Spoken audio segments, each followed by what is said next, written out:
చూస్ country delight, live better. ఇప్పుడే country delight app ని download చేసుకోండి. Right now I'm with Suresh Kochadil garu. మీరు పక్కా మలయాళీ కదా సార్? అవునండి. How you know Telugu very well sir? పుట్టింది కేరళలోని, కానీ పెరిగింది ఇక్కడ హైదరాబాద్లో. మా ఫాదర్ ఇక్కడ రైల్వేలో ఇంజనీర్గా ఉన్నారు, బ్రిడ్జ్ ఇంజనీర్గా. ఈ retired in 91, passed away in 2001. Operation Sindhu success అయినట్లేనా? ఫుట్బాల్ గేమ్ 90 నిమిషాలు ఉంటుంది. ఫుట్బాల్ మ్యాచ్ 3 రోజులు ఆడుతూ ఉంటే నడుస్తుందండి. చాలా మంది నా దగ్గర అడిగారు, మోదీ గారు బాంబు వేయట్లేదు, మోదీ గారు బాంబు వేయట్లేదు అని చెప్పిన. అన్నిటికీ ఒక టైం ఉంటుంది. పాకిస్తాన్ ఏం చేశారంటే ప్రోబింగ్ డ్రోన్స్ పంపించారు మన వైపు. ఇప్పుడు ఏం చేస్తామంటే మన యాంటీ ఎయిర్క్రాఫ్ట్ గన్ వాళ్ళ రాడార్ ఆన్ చేస్తారు దీన్ని కొట్టడానికి. ఆన్ చేయగానే వాళ్ళ సిగ్నల్ మీద లాక్ అయిపోతుంది. అంటే ఇక్కడ ఈ ఏరియాలో ఈ యాంటీ ఎయిర్క్రాఫ్ట్ గన్ ఉంది. S-400కే తట్టుకోలేకపోయింది పాకిస్తాన్. S-500 వస్తే ఎలా ఉంటుంది సార్? అసలు 500 అది ఇంకో టెక్నాలజీ. జ్యోతి మల్హోత్రా సో పాకిస్తాన్ ISI ఏజెంట్గా మారడానికి వన్ ఆఫ్ ద రీజన్ అంటే రకరకాలుగా చెప్తున్నారు, కానీ ఏంటి అంటే ఏమని చెప్పుకోవచ్చు అసలుకి? డబ్బు కోసం ఏమైనా చేస్తారు. మన దేశంలో కొంతమంది డబ్బు కోసం అమ్మ నాన్న కూడా అమ్ముకుంటారు. పెహల్గామ్ ఇష్యూలో కూడా మేబీ ఈ అమ్మాయి రోల్ ఉంటుంది కదా? ఉంటుంది, డెఫినెట్గా ఉంటుంది. అసీం మునీర్ మొన్ననే 2 నెలల ముందు ఒక పాకిస్తాన్లో ఉన్న వాళ్ళ నాన్ రెసిడెంట్ పాకిస్తాన్ అడ్రస్ చేసుకుంటే మాట చెప్పారు చాలా క్లియర్గా, మేము ఇండియా డిఫరెంట్, ఇండియన్ ముస్లిమ్స్తో మాకు సంబంధమే లేదు. సార్ 26/11 ఇప్పటికి కూడా మర్చిపోలేం. తహూర్ రానా ఇంకెన్నాళ్ళు సార్ మేపాలి వాడిని? అసలుకి చనిపోయేదాకా ఇక్కడ ఉంటాడు, జైల్లోనే ఉంటాడు. 26/11 వాజ్ అ ఫిక్స్డ్ గేమ్. దాంట్లో చాలా ఉన్నాయి. శివరాజ్ పాటిల్ రోల్ ఉన్నాయి, దిగ్విజయ్ సింగ్ రోల్ ఉంది, చిదంబరం రోల్. ఏదైనా తేడా వస్తే ఆపరేషన్ సింధూర్ 3.0 రెడీగా ఉందంటారు. పాస్ట్ మ్యూజిక్ వింటున్నప్పుడు పాస్ బటన్ ఉంటుంది చూడండి, ఆఫ్ చేయలేదు మనం. ఓకే, పాస్ బటన్ కొట్టాం, పాడాలంటే పాట ప్రెస్ చేసి మళ్ళీ పాట మొదలవుతుంది. అంతే. 3.0 ఈజీగా.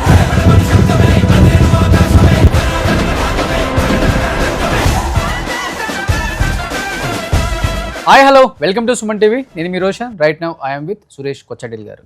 సో సురేష్ కొచ్చడిల్ గారు నమస్తే. ఐ థింక్ ఈ ఆపరేషన్ సింధూర్ వల్ల బాగా బిజీగా ఉంది ఎవరైనా ఉందంటే అది సురేష్ కొచ్చడిల్ గారు.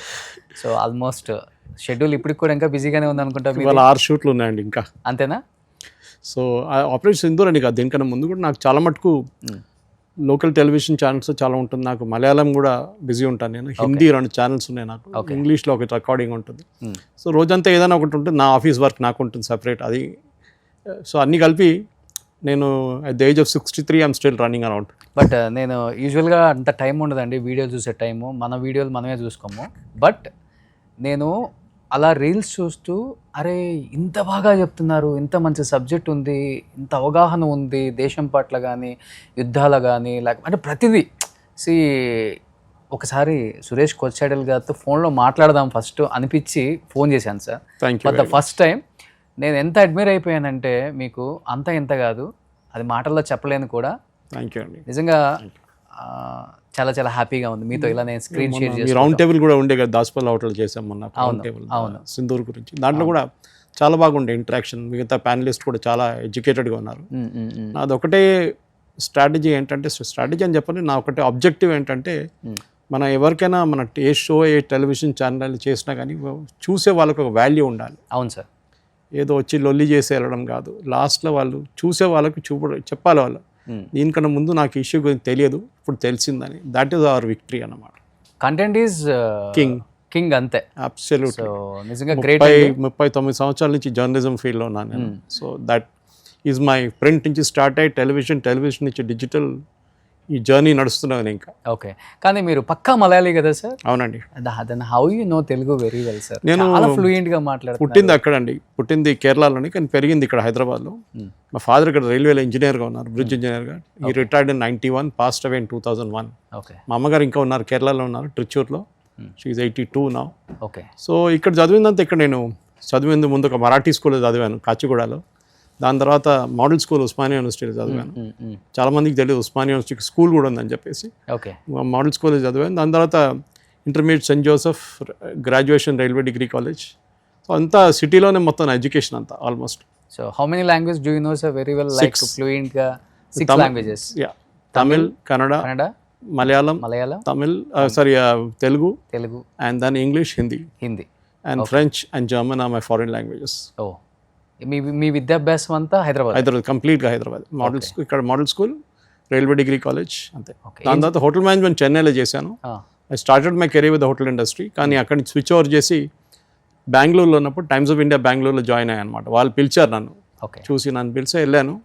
My basic interest was in writing. నేను ఉస్మానియా యూనివర్సిటీ జర్నలిజంకి ఎంట్రన్స్ రాశాను 1983లో.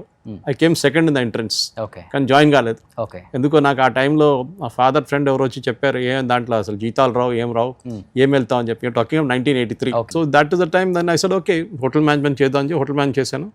Worked in ITC and Taj బెంగళూరులో పనిచేస్తున్నాడు. టైమ్స్ ఆఫ్ ఇండియా వాళ్ళు అక్కడ రెగ్యులర్గా వస్తుండే. మాట్లాడుతూ ఒకరోజు అట్లనే why don't you join us అని చెప్పారు. ఓకే సేల్స్లో ఉన్నాను, కానీ రాత్రిపూట వచ్చి రాస్తుండే అనమాట. I was doing both the roles. పొద్దున అడ్వర్టైజింగ్ సేల్స్ చేస్తుండే, సాయంత్రం కూర్చొని రాయడం. అక్కడి నుంచి Times of India Hyderabad start అయినప్పుడు ఎకనామిక్ టైమ్స్ నన్ను ఇక్కడ ట్రాన్స్ఫర్ చేశారు, because I'm from here only. Okay so that's how I grow. And 17 years టైమ్స్లో ఉన్నాను. So that is my career. 10 years I was with Apollo డిజిటల్లో ఉన్నాను. దాని తర్వాత I was the CEO of Janam TV in Kerala, okay which is a right wing channel అక్కడ. Yeah తెలుసు sir. So అది కూడా that is the major thing. And after that కూతురు పెళ్ళి అంతా అయిపోయిన తర్వాత me and my wife or relaxed now. Okay హైదరాబాద్లో హైదరాబాద్లో నాకు మెయిల్స్ పెట్టిన వాళ్ళు, మెసేజ్ పెట్టిన వాళ్ళు అందరూ కూడా ఆయన కూర్చోబెట్టి యుద్ధం ఏమైపోయింది ఈ కాదండి, అట్లీస్ట్ ఆయన గురించి తెలుసుకోండి, ఆయన అసలు ఎక్కడి నుంచి వచ్చారు, రూట్స్ ఏంటి, ఆయన ఏం చదువుకున్నారు, రోషన్ గారు మీరైతే అడుగుతారండి, మేము చెప్పనక్కర్లేదంటే అట్లీస్ట్ చాలా రేర్ అండి. ఎందుకంటే usually presenters direct to the point వెళ్ళిపోతారు. One of my oldest friend in journalism Sai Krishna garu, national స్టాఫ్లో. అతనితో నేను నాకు వీక్లీ షో చేస్తాను, నేషనల్ రౌండప్ అని చెప్పి. 147వ ఎపిసోడ్ రేపు రికార్డ్ అవుతుంది without a break. Okay 3 years continuous, every Saturday 2 o'clock. Okay so అట్లాంటి ఒక డిసిప్లిన్ మెయింటైన్ చేసుకుంటే ఏ ఛానల్ అయినా బాగుంటుంది. కొంతమంది నా దగ్గర రెగ్యులర్గా చెప్తారు, సురేష్ గారు ఈ రోజు ఇన్ని గంటలకు మేము రికార్డ్ చేసుకుంటాం, టెలికాస్ట్ ఇన్ని రోజు ఈ టైంకి ఉంటుంది. అంటే ప్రేక్షకులు కూడా ఏమవుతుందంటే they wait for it. Okay చాలామంది లైవ్లోనే 600 మంది 700 మంది చూస్తూనే ఉంటారు అనమాట. సో అట్లాంటివి ఉంటే మనకు కూడా ఒక ఎంకరేజ్మెంట్ అనమాట. డెఫినెట్గా సార్, మన ఇద్దరు కాంబినేషన్ కూడా డెఫినెట్గా విఎస్ నచ్చుతుంది సార్. డెఫినెట్గా మంచి ఎపిసోడ్ చేద్దాం మనం కూడా. డెఫినెట్గా విత్ యువర్ పర్మిషన్, టైం ఇస్తే time permits, I'm ready sir. ఒక 2 రోజుల ముందు నోటీస్ ఇస్తే చాలు, నేను అడ్జస్ట్ చేసుకుంటాను. డెఫినెట్గా. So coming to operation Sindoor success అయినట్లేనా? ఎందుకంటే ప్రతి ఒక్కళ్ళు కూడా కొన్ని కోట్ల మంది టీవీ ఎదురు చూస్తూ పాకిస్తాన్ని ఇంక లేపేస్తుంది, భారత్ ఇంక ఉండదు అని చాలామంది కోరుకున్నారు. అలాంటిది పీఓకేని కూడా స్వాధీనం చేసుకోలేకపోయింది. అసలు సక్సెస్ అయినట్టేనా? ఆపరేషన్ సింధూర్ మళ్ళీ ఉంటుందా అనే దానికి ఏం చెప్తారు అసలు? నేను ఒక ఫుట్బాల్ గేమ్ పార్లెన్స్ తీసుకుంటాను. దీనికన్నా ముందు కూడా ఏదో ఒక ఛానల్ చెప్పాను. ఇది ఫుట్బాల్ గేమ్ 90 నిమిషాలు ఉంటుంది, మ్యాక్సిమం 30 నిమిషాలు ఎక్స్ట్రా టైం ఉంటుంది. ఓకే దాని తర్వాత పెనల్టీ షూట్అవుట్స్కి వెళ్ళిపోతుంది. కాదండి, ఫుట్బాల్ మ్యాచ్ 3 రోజులు ఆడుతూ ఉంటే నడుస్తుందండి? కాదు కదా. వారికి ఒక ఎండ్ ఉంటుంది ఎప్పుడు. లేకుంటే ఇజ్రాయెల్ ఇప్పుడు గాజాని కొట్టుకున్నట్ల, లేకుంటే యూక్రెయిన్ రష్యా నడుస్తున్నట్ల నడుస్తూనే పోతుంది. ఎండ్ ఉండదు దానికి. ఇక్కడ 1,00,000 మంది చనిపోయారు, అక్కడ 1,00,000 మంది చనిపోయారు. మొత్తం 2 ఎకానమీస్ ధ్వంసం అయిపోయినాయి. యూక్రెయిన్ కానివ్వండి, రష్యా కానివ్వండి. వార్ ఆగట్లేదు. ట్రంప్ ట్రై చేస్తున్నారు, పుటిన్ మాట్లాడుతున్నారు, జెలెన్స్కీ కానీ ఎండ్ కావట్లేదు. మనం ఏం అర్థం చేసుకోవాలంటే ఈ వార్ మనం రెడీగా వెళ్ళలేదు. వార్ అని చెప్పలేము, ఇది చిన్న ఒక స్కర్మిష్ అని చెప్తా ఇంగ్లీష్లో, మీరు దాన్ని తెలుగులో ట్రాన్స్లేట్ చేసుకోవచ్చు. 4 రోజులు మనం అది ఫినిష్ చేసేసాం. ఆబ్జెక్టివ్ ఏంటి? ఓకే ఎప్పుడైనా మనం ఏ గేమ్ ఆడడానికి వెళ్ళినా కానీ మిగతా ఎందుకైనా ఒక ఆబ్జెక్టివ్ ఉంటుంది. నాకు ఈ గేమ్ గెలవాలి, లేకుంటే నాకు ఈ సినిమా బాగా తీయాలి, నాకు ఈ ప్రోగ్రామ్ బాగా, ఒక ఆబ్జెక్టివ్ ఉంటుంది. మన ఆబ్జెక్టివ్ ఏంటంటే టెర్రర్ క్యాంప్స్ని కొట్టడం. పెహల్గామ్ తర్వాత మన నెక్స్ట్ స్ట్రాటజీ వాజ్ టెర్రర్ క్యాంప్స్ని కొట్టడం. అది దీనికన్నా ముందు కూడా చేసాం, మనం 2 సార్లు చేసాం. పుల్వామా తర్వాత బాలాకోట్ ఉండే, దానికన్నా ముందు ఉరీ తర్వాత సర్జికల్ స్ట్రైక్స్ ఉండే, మనందరికి తెలుసు. ఇది 3వసారి జరిగేది. అప్పుడు లిమిటెడ్ ఎంగేజ్మెంట్ ఉండే, అంటే మనం సర్జికల్ స్ట్రైక్ వాళ్ళ దాంట్లో ఎంటర్ అయ్యి కొట్టేసి టెర్రర్ క్యాంప్ని కొట్టి రిటర్న్ వచ్చేసాం. ఫిజికల్ సోల్జర్స్ని తీసుకెళ్ళాం. చాలా పెద్ద రిస్క్ అది. ఒక్క సోల్జర్ కూడా మనం కోల్పోలేదు, అందరు తిరిగి వచ్చారు. అవును. బాలాకోట్లో వి యూస్డ్ ఎయిర్ స్ట్రైక్. వాళ్ళ దాంట్లో ఎంటర్ అయ్యి బాలాకోట్ స్ట్రైక్ చేసి మన ఎయిర్క్రాఫ్ట్ వచ్చేసారు. దాని తర్వాత ఈ 3వసారి పెహల్గామ్లో జరిగిన తర్వాత చాలామంది నా దగ్గర అడిగారు, first day, second day, third day అంటే మోదీ గారు బాంబు వేయట్లేదు, మోదీ గారు బాంబు వేయట్లేదు అని. నేను చెప్పిన అన్నిటికీ ఒక టైం ఉంటుంది, ఇంటెలిజెన్స్ కావాల్సి వస్తుంది. వాళ్ళు ఎక్కడున్నారు, ఆ టైంలో అక్కడ ఉన్నారా లేదా. ఎందుకంటే ఎవరైనా సెన్సిబుల్గా ఉంటే వాళ్ళ ప్లేస్ నుంచి పారిపోతారు. వాళ్ళకి తెలుసు భారతదేశం దాడి చేయబోతున్నారని. చేశారు. ఫస్ట్ స్ట్రోక్లో మనం వాళ్ళు టెర్రర్ క్యాంప్స్ని కొట్టాం, 9 క్యాంపులు కొట్టేశాం. దాని తర్వాత పాకిస్తాన్ ఏం చేయాలి? మీరు పాకిస్తాన్ ప్లేస్లో ఉంటే ఏం చేస్తారు? మన మీద భారతదేశం ఉన్న టెర్రర్ క్యాంప్స్ని అటాక్ చేస్తారు. మన దగ్గర టెర్రర్ క్యాంప్స్ లేవు. మీరేం చేస్తారు? భారతదేశంలో Army మీద. సిటీస్ లేకుంటే army, Civilians. Cantonment, air force రన్వేస్ని అటాక్ చేస్తారు. వాళ్ళు కూడా అదే చేశారు. చేసినప్పుడు మనం ఏం చేస్తాం? తిప్పి కొట్టాం మళ్ళీ. That is wear the final action was. ఇది 4వ రోజు పొద్దున 1 గంటకు జరిగిన ఆపరేషన్లో. దాని తర్వాత 10 గంటల 30 నిమిషాలు పొద్దున వాళ్ళ DGMO, director general military operations, 4 రోజుల తర్వాత హాట్లైన్ తీసి, ఈ డీజీఎంఓస్ నడిమిట్లో హాట్లైన్ ఉంటుంది, అది ఎవరు ఇంటర్ఫియర్ కాకుండా ఉండే హాట్లైన్ పికప్ చేసి మాట్లాడి ఇట్లా మేము సీజ్ఫైర్ కావాలని అడిగారు. మనం అక్కడ అర్థం చేసుకోవాలి. ఎవరు అడిగారు? పాకిస్తాన్ డీజీఎంఓ ఇండియన్ డీజీఎంఓ దగ్గర అడిగారు ఆన్ రికార్డ్. మనం డీజీఎంఓ ఏం చెప్తారు? నాకు ఇట్లా direct I cannot take a decision, నేను మా పొలిటికల్ ఎస్టాబ్లిష్మెంట్తో మాట్లాడుతూ మీరు తర్వాత కాల్ చేయండి అంటే 3:30కు మళ్ళీ కాల్ చేశారు. కాల్ చేసి ఎస్ వి అగ్రీ అని మనం కూడా చెప్పేశాం. దాని తర్వాత 5 గంటలకు ఒఫీషియల్గా మన ఎక్స్టర్నల్ అఫేర్స్ సెక్రటరీ వచ్చి అనౌన్స్ చేసేసారన్నమాట, మిశ్రీ గారు. సో ఓవరాల్ చూస్తే ఆబ్జెక్టివ్ సాటిస్ఫై అయిపోయింది. మన దాంట్లో ప్రాబ్లం ఎక్కడ వస్తుందంటే ఈ జనరేషన్, స్పెషల్లీ నేనైతే వార్ చూశాను, అంటే డైరెక్ట్గా చూడలేదు అనుకోండి. 71లో నేను కాచిగూడలో చిన్న అబ్బాయి స్కూల్లో ఉన్నాను. ఆ టైంలో మేము ఆ టైంలో రాత్రిపూట లైట్లు ఆఫ్ చేయాల్సి వస్తుంది, పాకిస్తాన్ ప్లేన్లు వస్తున్నాయని చెప్పి లైట్లు మొత్తం ఆ కాలనీ అంతా ఆఫ్ చేసేస్తారు. అది కాకుండా మన విండో మీద పేపర్ అంటిస్తాం, బయట లైట్ వెళ్ళకుండా ఇంటి నుంచి. మనం చెప్పడానికి చాలా ఈజీ అండి. మన దగ్గర ప్రాబ్లం ఏంటంటే డ్రాయింగ్ రూమ్లో కూర్చొని IPL T20 నడుస్తున్నప్పుడు ధోని దగ్గర బ్యాటింగ్ ఎట్లా చేయాలని చెప్తారు మన వాళ్ళు, ఎక్స్పర్ట్స్ అన్నమాట దాంట్లో. అట్లాంటి పని చేసేటోళ్ళు ఒక యుద్ధం చూడలేదు. అప్పుడు దాకా ఎవరు మన తరఫుని చనిపోలేదు. 5 మంది చనిపోయారు లాస్ట్లో, అంటే సర్వీస్ మెన్. సివిలియన్స్కి 20 మంది పోయారు.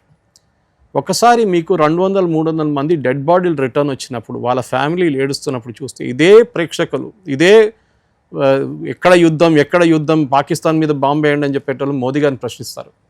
ఏమైంది మోదీ గారు, ఇంతమంది చనిపోతున్నారని? యుద్ధం అంటే చనిపోవడం normal, but do you have the guts for it? అది క్వశ్చన్ అనమాట. అది లేదు మనకి. మన ఇజ్రాయెల్ కాదు, ఇజ్రాయెల్లో చూడండి, వాళ్ళు యాజ్ ఎ కంట్రీ ఇండిపెండెన్స్ చెప్పలేము ఇజ్రాయెల్కి. As a country they were formed in 1948. మన తర్వాత మన 47, వాళ్ళు 48, ఒక సంవత్సరం తర్వాత. యాజ్ ఆఫ్ టుడే, ఇవాళ కూడా పొద్దున ఒకరు 20-year-old bye died, soldier died. 24,452 మంది చనిపోయారండి Israeli soldiers. Okay, from 48 till 2025. మీకు గట్స్ ఉందంటే ఇండియాకి గట్స్ ఉంటుందా? లేదు, ఉండదు. మనకి జరిగింది 71లో కానివ్వండి, దానికన్నా 62, 64, దాని తర్వాత కార్గిల్. 71లో ఎంతమంది చనిపోయి ఉంటారు సార్? 3,000 మంది దాకా చనిపోయారు. ఓకే, మన IPKF ఆపరేషన్, అది ఒక డిజాస్టర్ ఉండే, అది వార్ కాదు. అది మన శ్రీలంకకి వెళ్ళాం మనం, పీస్ కీపింగ్ ఫోర్స్ కానీ, అక్కడ కూడా 3,000 మందిని కోల్పోయాం మనం. It is an unnecessary operation. దాని తర్వాత రాజీవ్ గాంధీ గారి మీద దాడి చేశారు, సూసైడ్ బాంబ్, అదంతా మన హిస్టరీ అది. ఓకే. సో ఒక యుద్ధం అనేది అంత ఈజీ కాదు. బంగ్లాదేశ్ యుద్ధం జరిగిన తర్వాత 71 to 74 మన కంట్రీ మొత్తం దివాలా అయిపోయిందండి, కంప్లీట్ బ్యాంక్రప్ట్ అయిపోయింది. డబ్బులు లేకుండా ఇందిరాగాంధీ దగ్గర. చెప్పడానికి చాలా ఈజీ, కోట్లు ఖర్చు అవుతుంది యుద్ధానికి, ఏదో చిన్నపిల్లల ఆట కాదు అది. సో మరి అడుగుతున్న వాళ్ళ దగ్గర ఒక రిప్లై నాది ఏంటంటే, ఇమీడియట్ ఆబ్జెక్టివ్ మీరు సాటిస్ఫై అయిపోతే మీరు ఆపండి. మనం ఏం చేసాం? We didn't stop the cease fire చేసాం, స్టాప్ ద ఫైరింగ్, అంతే. ఏ రోజైనా మన మీద నెక్స్ట్ ఒక దాడి జరిగితే, terror attack, it will be war again అని మోదీ గారు చెప్పారు. ఓకే, మీరు చూడండి, దాని తర్వాత ఇవాళ దాకా ఒక 5-6 రోజులు అయి ఉంటుంది కదా, ఒక్క దాడి కూడా లేదు. లేకుంటే కాశ్మీర్లో ఎప్పుడైనా ఒక గ్రెనేడ్ వేయడమో, ఒక ఫైరింగ్ చేయడమో నడుస్తూనే ఉంటుంది. బికాజ్ వీ హ్యావ్ నౌ, అదొక గ్యారంటీగా తీసుకున్నాం మనం. డీజీఎంఓస్ మాటల్లోనే క్లియర్గా ఎక్స్ప్రెస్ చేశారు, నెక్స్ట్ టెర్రర్ అటాక్ మళ్ళీ మనం సీజ్ఫైర్ ఆఫ్ చేసేస్తాం, మళ్ళీ మొదలు పెడతాం. కానీ ఈ యుద్ధాల్లో అన్నిటికంటే ఎక్కువ ఒక లెసన్ మనం నేర్చుకుంది ఏంటంటే, మన టెక్నాలజీ పనిచేసింది. స్పెషలీ మన డిఫెన్సివ్ టెక్నాలజీ. అంటే వాళ్ళ వైపు నుంచి డ్రోన్స్ కానివ్వండి, మిసైల్స్ కానివ్వండి, ఈవెన్ ఫతా వాళ్ళ సూపర్సోనిక్ మిసైల్ మన వైపు పంపించారు, ఢిల్లీ వైపు. సిర్సా హర్యానా దగ్గర కొట్టుపడేసాం మన S-400 కానివ్వండి, ఆకాష్ తీర్ కానివ్వండి, యాంటీ ఎయిర్క్రాఫ్ట్ గన్స్ కానివ్వండి, నార్మల్ యాకాక్ గన్స్ అంటారు, యాంటీ ఎయిర్క్రాఫ్ట్, ఇదన్నీ పనిచేస్తుంది. ఇన్ఫ్యాక్ట్ డీజీఎంఓ గారు విజ్ గారు మాట్లాడుతూ చాలా మంచి ఒక టర్మినాలజీ చెప్పారు. ఏంటంటే, ఆస్ట్రేలియా ఇంగ్లాండ్ నడుస్తున్న టెస్ట్ సిరీస్లో ఒక ఇన్సిడెంట్ ఉండే అనమాట. వాళ్ళ దగ్గర డెనిస్ లిల్లీ అండ్ థామ్సన్, వీళ్ళిద్దరు ఫాస్ట్ బౌలర్స్ ఉన్నారు. వీళ్ళిద్దరు కలిసి ఇంగ్లాండ్ ఎప్పుడు ధ్వంసం చేసేస్తారు. వాళ్ళు ఒక్కడు కొట్టకపోతే ఇంకోటి కొడతాడు. సో మన దాంట్లో కూడా అంతే, పాకిస్తాన్ నుంచి పంపించిన ఒక మిసైల్ 1, 2, 3, 4, 5 క్రాస్ చేసి రావాలన్నమాట యాంటీ డిఫెన్స్ మెకానిజమ్స్. ఏదో ఒకటి దాన్ని పట్టుకుంటుంది. డ్రోన్ కానివ్వండి, మిగతా మిసైల్స్ కానివ్వండి. పాకిస్తాన్ ఏం చేశారంటే ప్రోబింగ్ డ్రోన్స్ పంపించారు మన వైపు. ప్రోబింగ్ డ్రోన్స్ అంటే మన ఈ DJI డ్రోన్స్ మీకు 4,000, 5,000, 10,000లో వచ్చేస్తుంది అది. అవును. దాన్ని ఒట్టి పంపిస్తారు. అప్పుడు ఏం చేస్తామంటే మన యాంటీ ఎయిర్క్రాఫ్ట్ గన్ వాళ్ళ రాడార్ ఆన్ చేస్తారు దీన్ని కొట్టడానికి. ఆన్ చేయగానే వాళ్ళ సిగ్నల్ మీద లాక్ అయిపోతుంది, అంటే ఇక్కడ ఈ ఏరియాలో ఈ యాంటీ ఎయిర్క్రాఫ్ట్ గన్ ఉందని. నెక్స్ట్ టైం వాళ్ళు మిసైల్ పంపిస్తారు అక్కడికి. ఫస్ట్ టైం పంపించిన డ్రోన్లో ఏం లేదు, ఖాళీ డ్రోన్ అది. ఇది ప్రోబింగ్ మిషన్స్ అంటారు. అట్లా వాళ్ళు ఏం చేశారు, 100 డ్రోన్స్ పంపించారు ఒకటేసారి. మీకు గుర్తుంటుంది, ఇజ్రాయెల్ మీద ఇరాన్ దాడి చేసినప్పుడు కూడా వాళ్ళు మిసైల్స్ కొట్టినప్పుడు 100 మిసైల్ ఒకటేసారి కొట్టారు. అవును అవును. ఎందుకంటే మీ ఐరన్ డోమ్ అని వాళ్ళ సిస్టమ్ ఉంది, వాళ్ళకి 3, మనలాగానే 3 ఉన్నాయి వాళ్ళకి. మన దగ్గర 6 ఉన్నాయి డిఫెన్సివ్ మెకానిజమ్స్. ఓకే. S-400 నుంచి మొదలై యాంటీ ఎయిర్క్రాఫ్ట్ గన్స్ దాకా ఉంటుంది. S-400 ఒక మిసైల్ కొట్టాలంటే $1 మిలియన్, ఒక మిసైల్ ఇంటర్సెప్ట్ చేయాలంటే $1 మిలియన్ ఖర్చు అవుతుంది మీకు కొట్టినప్పుడు. అంటే దాన్ని వాడడం ఎప్పుడు, పెద్ద ఎయిర్క్రాఫ్ట్ కానివ్వండి, పెద్ద మిసైల్, అది చెప్పాను కదా ఢిల్లీ వైపు కొట్టిన మిసైల్ ఒకటి ఉంది వాళ్ళ షహీన్ మిసైల్, అది మన ఇంటర్సెప్ట్ చేసాం దాన్ని వాడుకోవాలి. అది ఎట్లయిపోతుందంటే ఒక దోమని కొట్టడానికి బుల్డోజర్ కూడా తీసుకొచ్చినట్లు అయిపోతుంది అనమాట. మనం దేని కావాలి దానికే వాడుకోవాలి, చాలా క్లియర్ అనమాట. సో మనం అదే ఆపరేషన్ సింధూర్కి మొన్న ఎంత ఖర్చు అయి ఉంటుంది సార్? ఖర్చు అని చెప్పలేము, ఎందుకంటే వాట్ హ్యాపెన్ ఇదంతా మన ఉన్న ఎక్విప్మెంట్, కొత్తది ఏం తీసుకోలేదు మనం. ఓకే. మనం అడగాల్సింది అంటే పని చేసిందా లేదా అనేది. పనిచేసింది. ఎందుకంటే 71 తర్వాత కార్గిల్ పక్కన పెడితే మనం యాక్టివ్గా గన్స్ ఎక్కడ వాడలేదు. ఒక మొత్తం జనరేషన్, 2 జనరేషన్ ఆఫీసర్స్ యుద్ధం చూడకుండా రిటైర్ అయిపోయారు. ప్లేన్లు నడిపించారు, ఫైరింగ్ చేశారు, ప్రాక్టీస్ చేశారు, కానీ యాక్చువల్ వార్ సిచ్యువేషన్ ఎప్పుడు జరగలేదు దాని తర్వాత. కార్గిల్ టు లిమిటెడ్ ఎక్స్టెంట్, కానీ కార్గిల్లో టోపోగ్రఫీ డిఫరెంట్ ఉండే. కొండ మీద వాళ్ళు కూర్చున్నారు, మనం కింద ఉన్నాం. వాళ్ళని కొట్టిపడేయాలని మనం చాలా ట్రై చేస్తాం, లాస్ట్ చేసాం కూడా. అది మోస్ట్ ఇంపార్టెంట్ ఈ వార్లో, అంటే మనం టెక్నాలజీ వర్క్ చేస్తుందా లేదని. ఒఫెన్సివ్ టెక్నాలజీ, డిఫెన్సివ్ గురించి మాట్లాడడం మీద, దీంట్లో ఒఫెన్సివ్ కూడా ఉంది. మన వైపు నుంచి అక్కడికి కొట్టాల్సిన మిసైల్స్, ఓకే, అది చూసి వాడాలి మనం. అది కూడా పెద్ద పెద్ద మిసైల్స్ వాడి ఎక్కడో వెళ్ళి పడితే మనకు వేస్ట్ అనమాట. ఎక్కడ బ్రహ్మోస్ కొట్టాలి, ఎక్కడ ఆకాశం, ఎక్కడ మిగతా మిసైల్స్ పంపించాలి, ఎక్కడ MMS, చాలా మంది మిసైల్స్ ఉన్నాయి మనకు, రేంజ్ ఉంటుంది మన దగ్గర, అగ్ని నుంచి అన్నీ ఉన్నాయి మన దగ్గర. ఎక్కడ ఏం వాడాలో మనకు తెలియదు అనమాట. స్కాల్ప్ మిసైల్ ఎక్కడ వాడాలి, హరోప్ ఎక్కడ వాడాలి, దీంట్లో చాలా మటుకు మిసైల్ ఇజ్రాయెల్ వాళ్ళ టెక్నాలజీతో తయారు చేస్తాం మనం. ఓకే. ఒక్కొక్కటికి ఒక డిస్టెన్స్ ఉంటుంది, 90 కిలోమీటర్లు కొట్టాలంటే ఇది వాడండి. ఇన్ఫాక్ట్ 1 టెర్రర్ క్యాంప్ మనం కొట్టింది మన లైన్ ఆఫ్ కంట్రోల్ నుంచి, మన వైపు నుంచి ఆ వైపు 6 కిలోమీటర్లు అంతే. ఓకే. దానికి పెద్ద మిసైల్ వాడడం ఎందుకు, చిన్న మిసైల్ పెట్టి కొట్టేస్తాం, ఖతం చేసేస్తాం. ఓకే. సో కానీ బహావల్పూర్ కొట్టాలంటూ మనకి 100 కిలోమీటర్లు ట్రావెల్ చేయాలన్నమాట. అది కూడా సూపర్ సోనిక్ స్పీడ్లో, ఎందుకంటే డిటెక్ట్ చేస్తే వాళ్ళు కొట్టిపడేస్తారు దానికి బ్రహ్మోస్ వాడుంటాం. ఇంకా ఆర్మీ క్లారిఫై చేయలేదు, కానీ ద ఇంపాక్ట్ పాయింట్ చూస్తే, డ్యామేజ్ చూస్తే డెఫినెట్గా బ్రహ్మోస్ వాడుంటారు. ఇంకోటి వాళ్ళ 2-3 హ్యాంగర్లు కొట్టాం మనం, ఎయిర్ బేస్ కొట్టేసాం. దీంట్లో అంటే స్కాల్ప్ యూజ్ చేస్తాం, లేకుంటే హరోప్ యూజ్ చేసాం మనం. డిఫరెంట్ ప్లేసెస్కి డిఫరెంట్ ఉంటుంది అనమాట. నేను అది మళ్ళీ అదే యాక్సియంకి వస్తున్నాను. లేదంటే దోమని కొట్టడానికి మీరు ఏం వాడతారు, ఒక బ్యాట్ తీసుకొచ్చి ఎలక్ట్రానిక్ బ్యాట్తో చంపేస్తారా, లేకుంటే ఏదైనా ఒడోమోస్ యూజ్ చేస్తారా, లేకుంటే ఒక పెద్ద బుల్డోజర్ తీసుకొచ్చి దాన్ని కొడతారా, ఏది కావాలో దానికే వాడుకోవాలి. అండ్ దట్ క్లియర్గా ఈ లిమిటెడ్ వార్లో మనం దాన్ని టెస్ట్ చేసేస్తాం రియల్ లైఫ్ కండిషన్స్లో. ఓకే. యాక్చువల్లీ అన్నిటికన్నా మంచి ప్రైజ్ చేయాలంటే మన టెక్నికల్ కేపబిలిటీ గురించి, ప్రైవేట్ సెక్టర్ కానివ్వండి, పబ్లిక్ సెక్టర్ కానివ్వండి. S-400 మనం రష్యన్స్ దగ్గర నుంచి కొన్నాం, మిగతాదంతా మనం లోకల్గా తయారు చేసాం. దట్ ఈస్ ద గ్రేట్నెస్ అనమాట. మన లోకల్ టెక్నాలజీ, మన డ్రోన్స్, మన యాంటీ ఎయిర్క్రాఫ్ట్ గన్స్, మన ఆకాశ్ తీర్ చాలా బాగా పనిచేసింది రియల్ లైఫ్ కండిషన్స్లో, టెస్టింగ్ కండిషన్ కాదు. సో ఇప్పుడు S-400 కూడా మనం రష్యా నుంచి తీసుకున్నా కానీ ఇక్కడికి వచ్చిన తర్వాత చేంజెస్ అనేవి ఉంటాయి కదా సార్? డెఫినెట్గా ఇంటిగ్రేషన్ ఉంటుంది. అదే ఇంటిగ్రేషన్ అంటే మనం ఒక రేంజ్ ఆఫ్ ఎక్విప్మెంట్ వాడుతున్నాం. నేను మీకు ఎగ్జాంపుల్ ఇచ్చాను, 1, 2, 3, 4, 7 కొట్టిన తర్వాతే మన దగ్గరకు వస్తుంది. ఓకే. దానిలో కూడా ఎవడో కూడా తీసేస్తాడు దాన్ని. ఈ Thommo can get it, Dennis Lillee will get it అన్నమాట. ఎవడో ఒకటి పట్టుకుంటాడు. ఓకే. సో మన 7 పనిచేస్తుంది మన దగ్గర, 7 దాకా రాలేదు. మోస్ట్ ఆఫ్ దమ్ 2వ 3వ దాంట్లోనే కొట్టి పడేస్తారు దాన్ని. ఓకే. మిసైల్ ఇన్కమింగ్ డ్రోన్ కానీ, డ్రోన్ వచ్చింది అనుకోండి, why should you waste money, అది 20,000 రూపాయల డ్రోన్, అది దానికి మనం ఒక $1,000 మిషన్, ఒక మిసైల్ యూజ్ చేస్తే వేస్ట్ అది. ఓకే. దానికి కావాల్సిన యాంటీ ఎయిర్క్రాఫ్ట్ గన్, అది కొట్టుపడితే యాంటీ ఎయిర్క్రాఫ్ట్ గన్ మనకు చాలా చీప్, $10 కూడా రావు మనకి కాస్ట్ దానికి. సో అది ఎట్లయినా మన దగ్గర అమ్యునిషన్ పడింది, కొట్టని కొట్టేస్తారు వాళ్ళు అంతే. సో దేనికి దాన్ని వాడాలని మన ఫస్ట్ టైం మన టెక్నాలజీ చాలా బాగా అది ఇస్రో ఉండొచ్చు, శాటిలైట్ కోఆర్డినేషన్ ఉండొచ్చు, ఎయిర్ ఫోర్స్ చాలా బాగా వాడారు. ఫర్ ఎగ్జాంపుల్ మన రెఫాల్ ఎయిర్క్రాఫ్ట్ కానీ SU-4 మన సుఖాయిస్ మనం ఏం చేసామంటే దీనికన్నా ముందు బాలాకోట్ మీకు గుర్తుంటుంది రోషన్ గారు, మనం బార్డర్ క్రాస్ చేయాల్సి వచ్చింది. చాలా రిస్క్ అది. అభినందన్ అదే ప్రాబ్లం అయింది అక్కడ. అభినందన్ ఇస్లామాబాద్ వైపు వెళ్ళారు. మన ఆ టైంలో ఏం చేసామంటే డికాయ్ యూజ్ చేసాం.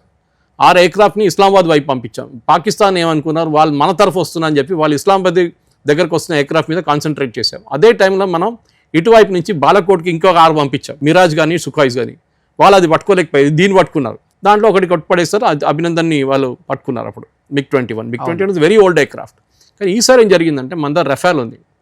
రఫాల్కి షూట్ అండ్ స్కూట్ పాసిబిలిటీ ఉంది. అంటే బార్డర్ దగ్గర నిలబడి దాంట్లో ఉన్న హార్పూన్ కానీ స్కాల్ప్ కానీ మిగతా మిసైల్స్ 300 కిలోమీటర్ నుంచి 500 కిలోమీటర్లు కొడుతుంది అది.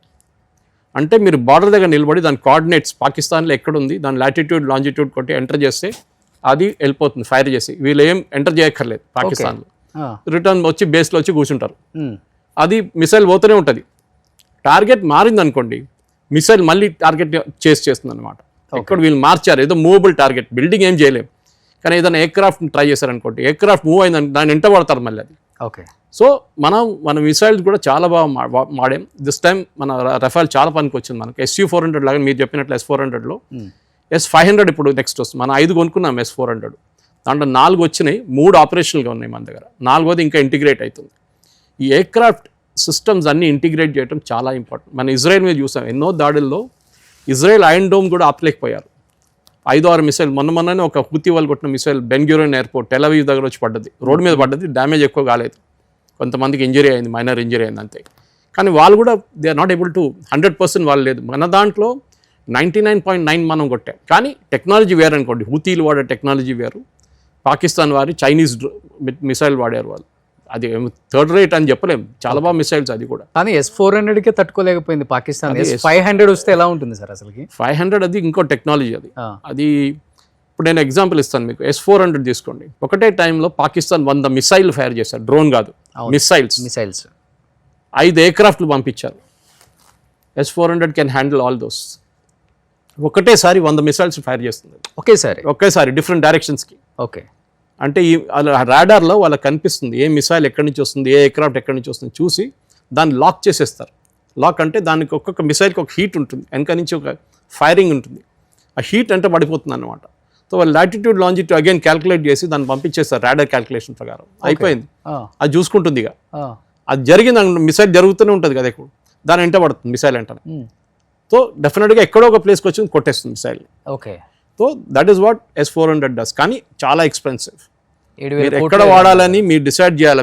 మ్యాన్ బిహైండ్ ద మిషన్ అంటారు చూడండి, even women behind the machine, వాళ్ళు డిసైడ్ చేస్తారు. Even the machine will calculate ఈ మిసైల్ ఇంత స్పీడ్లో వస్తుంది, దీన్ని ఇంటర్సెప్ట్ చేయాల్సిందే, కాదు ఇది చాలా స్లో మిసైల్, దీన్ని మన వాళ్ళు చూసుకుంటారులే, మిగతా వాళ్ళు ఉన్నారు కదా, ఆకాష్ తీరు ఉన్నారు, మిగతా వాళ్ళు చూసుకుంటారు అట్లా. So they will not use it అన్నమాట. ఓకే. సో అది చాలా కేర్ఫుల్ ఉండాలి, ఎందుకంటే ఏదో వచ్చింది లేదని వాడుకోవడం కాదు. ఈవెన్ ఇజ్రాయెల్లో కూడా ఐరన్ డోమ్లో ఒక్కొక్క ఐరన్ డోమ్కి $500,000 కొట్టడం, ఓకే, ఇంటర్సెప్ట్ చేయడానికి. వచ్చే మిసైల్ కాస్ట్ ఏమో $2,000 ఉంటుంది హూతీల దగ్గర నుంచి. So is it worth it or not?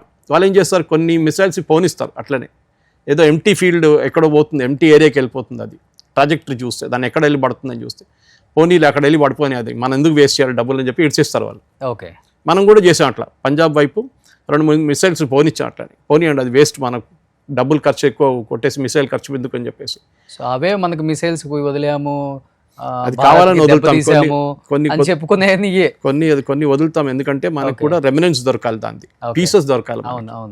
ఇప్పుడు చూసుంటారు మీరు, మన దగ్గర నుంచి పంపించిన మిసైల్ పీసెస్ కూడా Hyderabad based company Anant technologies, వాళ్ళ ఈమెయిల్స్ సహా అక్కడ దొరికింది పాకిస్తానీస్. సో ఈ యుద్ధంలో మెయిన్ లెసన్ ఏంటంటే, మీరు దీంట్లో తుపాకీలు తీసి సోల్జర్స్ పరిగెత్తడం చూడలేదు, టిపికల్ వార్ సినారియోలు, పెద్ద పెద్ద ట్యాంకులు చూడలేదు, బోఫోర్స్ లాంటి గన్స్ చూడలేదు. దీంట్లో మనం ఏం చూసామంటే, ఇక్కడి నుంచి అక్కడికి ఎవరు మూవ్ కాకుండా కొట్టాము. ఓకే. వాళ్ళు కూడా అంతే, అటువైపు నుంచి ఇక్కడ చేస్తారు. మనం ఈసారి గెలిచామని చెప్పి నెక్స్ట్ టైం గెలవడం అసలు 100% పాసిబిలిటీ అంటే కాదు. వాళ్ళు కూడా టెక్నాలజీ మార్చుకుంటారు. వాళ్ళకి చైనా సపోర్ట్ ఉంది, టర్కీ సపోర్ట్ ఉంది. అది కాకుండా ఈవెన్ US కొన్ని వెపన్స్, పాత వెపన్స్ ఇచ్చారు, అది కూడా వాళ్ళ దగ్గర ఉంది. ఇప్పుడు కూడా F-16 గన్స్ ఏదో F-16 ఎయిర్క్రాఫ్ట్ వాళ్ళ దగ్గర ఉంది, కానీ పాస్వర్డ్ వాళ్ళ దగ్గరే ఉంటుందంట కదా సార్. అదేంటి అని చెప్తారు. ఏం చెప్పారంటే, F-16 ఇచ్చినప్పుడు ఎండ్ యూజర్ అగ్రిమెంట్ అనే అగ్రిమెంట్ ఉంటుంది. నేను మీకు ఒక తుపాకీ ఇచ్చానండి, యాజ్ అ సివిలియన్ మీరు వెళ్ళి నేను రెస్టారెంట్లో వెళ్ళి ఉంటాను కొట్లాడి అని ఫైర్ చేసేస్తే కాదు కదా, మీకు లైసెన్స్ ఇచ్చినప్పుడు కండిషన్స్ ఉంటుంది దాంట్లో. అట్లనే యూఎస్ F-16s ఇచ్చినప్పుడు టెర్రరిస్ట్ మీద, ఆఫ్ఘనిస్తాన్లో ఉన్న టెర్రరిస్ట్ మీద వాడాలని చెప్పి F-16 ఇచ్చారు. ఓకే, చాలా పాత టెక్నాలజీ, 84 ఎయిర్క్రాఫ్ట్ అది. ఓకే, అఫ్కోర్స్ 84 నుంచి డిఫరెంట్ వర్షన్స్ ప్రొడ్యూస్ అవుతున్నాయి, కానీ 84 నుంచి డిజైన్ స్టార్ట్ అయింది F-16. ఇంకా బాగానే పనిచేస్తుంది అది ఇప్పుడు కూడా. కానీ ఇప్పుడు F-35 అంతా వచ్చేస్తుంది, చాలా లేటెస్ట్ 5th జనరేషన్ ఎయిర్క్రాఫ్ట్ వచ్చేస్తుంది. ఇదేమో 2nd, 3rd generation aircraft. So F-16లో మన మీద వాడకూడదని చెప్పి ఒక రెస్ట్రిక్షన్ ఉంది, కానీ పాకిస్తాన్ అనేది వైలేట్ చేశారు. ఇప్పుడు కాదు, ఇంకా ముందు కూడా కార్గిల్ టైంలో కూడా వాళ్ళు వైలేట్ చేశారు వాళ్ళు. ఓకే, కానీ యూఎస్ పట్టించుకోవట్లేదు వాళ్ళని, ఎందుకంటే వాళ్ళకి యూఎస్కి ఇప్పుడు పని లేదు పాకిస్తాన్తో. ఆఫ్ఘనిస్తాన్ వార్ అయిపోయింది, వాడు కొట్టుకుంటాడు, వాడు చస్తాడని మాకేం పోయిందని చెప్పి వాళ్ళు కూర్చొని వదిలేశారు. వాళ్ళు waste of money talking to them అని చెప్పి అంతే. ఓకే, అంతే. కానీ ఒకటే భయం ఉంది వాళ్ళకి, అవును, వాళ్ళ దగ్గర ఉన్న న్యూక్లియర్ మిసైల్స్ ఈ టెర్రరిస్ట్ చేతిలో పడకూడదు. అవును, ఐసిస్ కానివ్వండి, అల్ఖైదా కానివ్వండి, హూతీస్ కానీ, ఈవెన్ బలూచ్ లిబరేషన్ ఆర్మీ వాళ్ళ చేతికి వచ్చింది అనుకోండి, ఏ డ్యామేజ్ చేయొచ్చు వాళ్ళు. అదొక్కటే యూఎస్కి భయం ఉందన్నమాట. ఓకే, కానీ ఈ భారత్ దెబ్బకి తోక ముడుచుకుని చెప్పాలంటే పాకిస్తాన్ ఈసారి.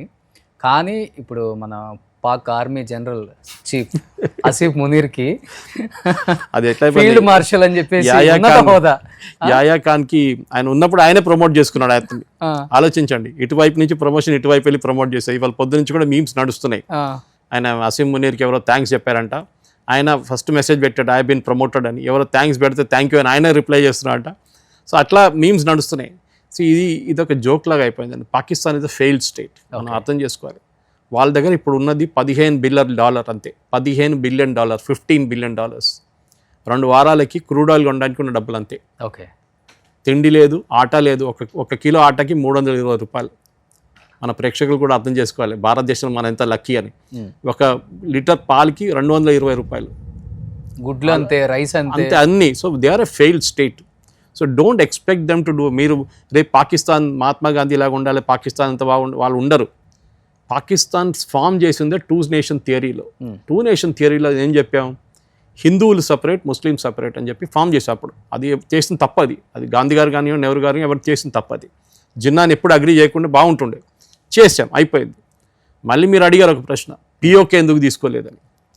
నేను ఎప్పుడు ఆర్గ్యూ చేస్తాను, మన వాళ్ళంతా లెక్చర్ కొడుతూనే ఉంటారు, ఇంక్లూడింగ్ అమిత్ షా గారు చెప్తారు పిఓకే పట్టుకుంటామని. మనకున్న తలకానొప్పి ఉంది మనకు పాకిస్తాన్, మన కాశ్మీర్ మనకు పెద్ద హెడేక్.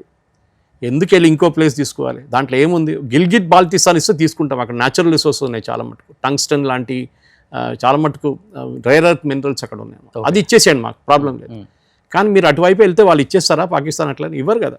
అక్కడ ప్రజలు ఏమంటారు, మేము మాకు ఇండియాతో సంబంధం లేదంటారు. మీరేం చేస్తారు?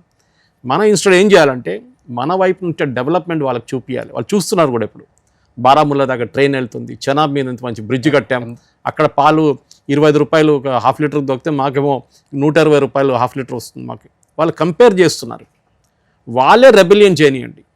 బలూచిస్తాన్లో ఎట్లా నడుస్తుంది, సింధులో ఎట్లా నడుస్తుంది, అట్లనే ఖైబర్ పఖ్తూన్వాలా ఎట్లా, ఆ గొడవ వాళ్ళు చేయనియండి. లెట్ దే బి రెవల్యూషన్ అక్కడే. మనం వెళ్ళి దాంట్లో తలబెట్టకూడదు. మనం we should not get in to it.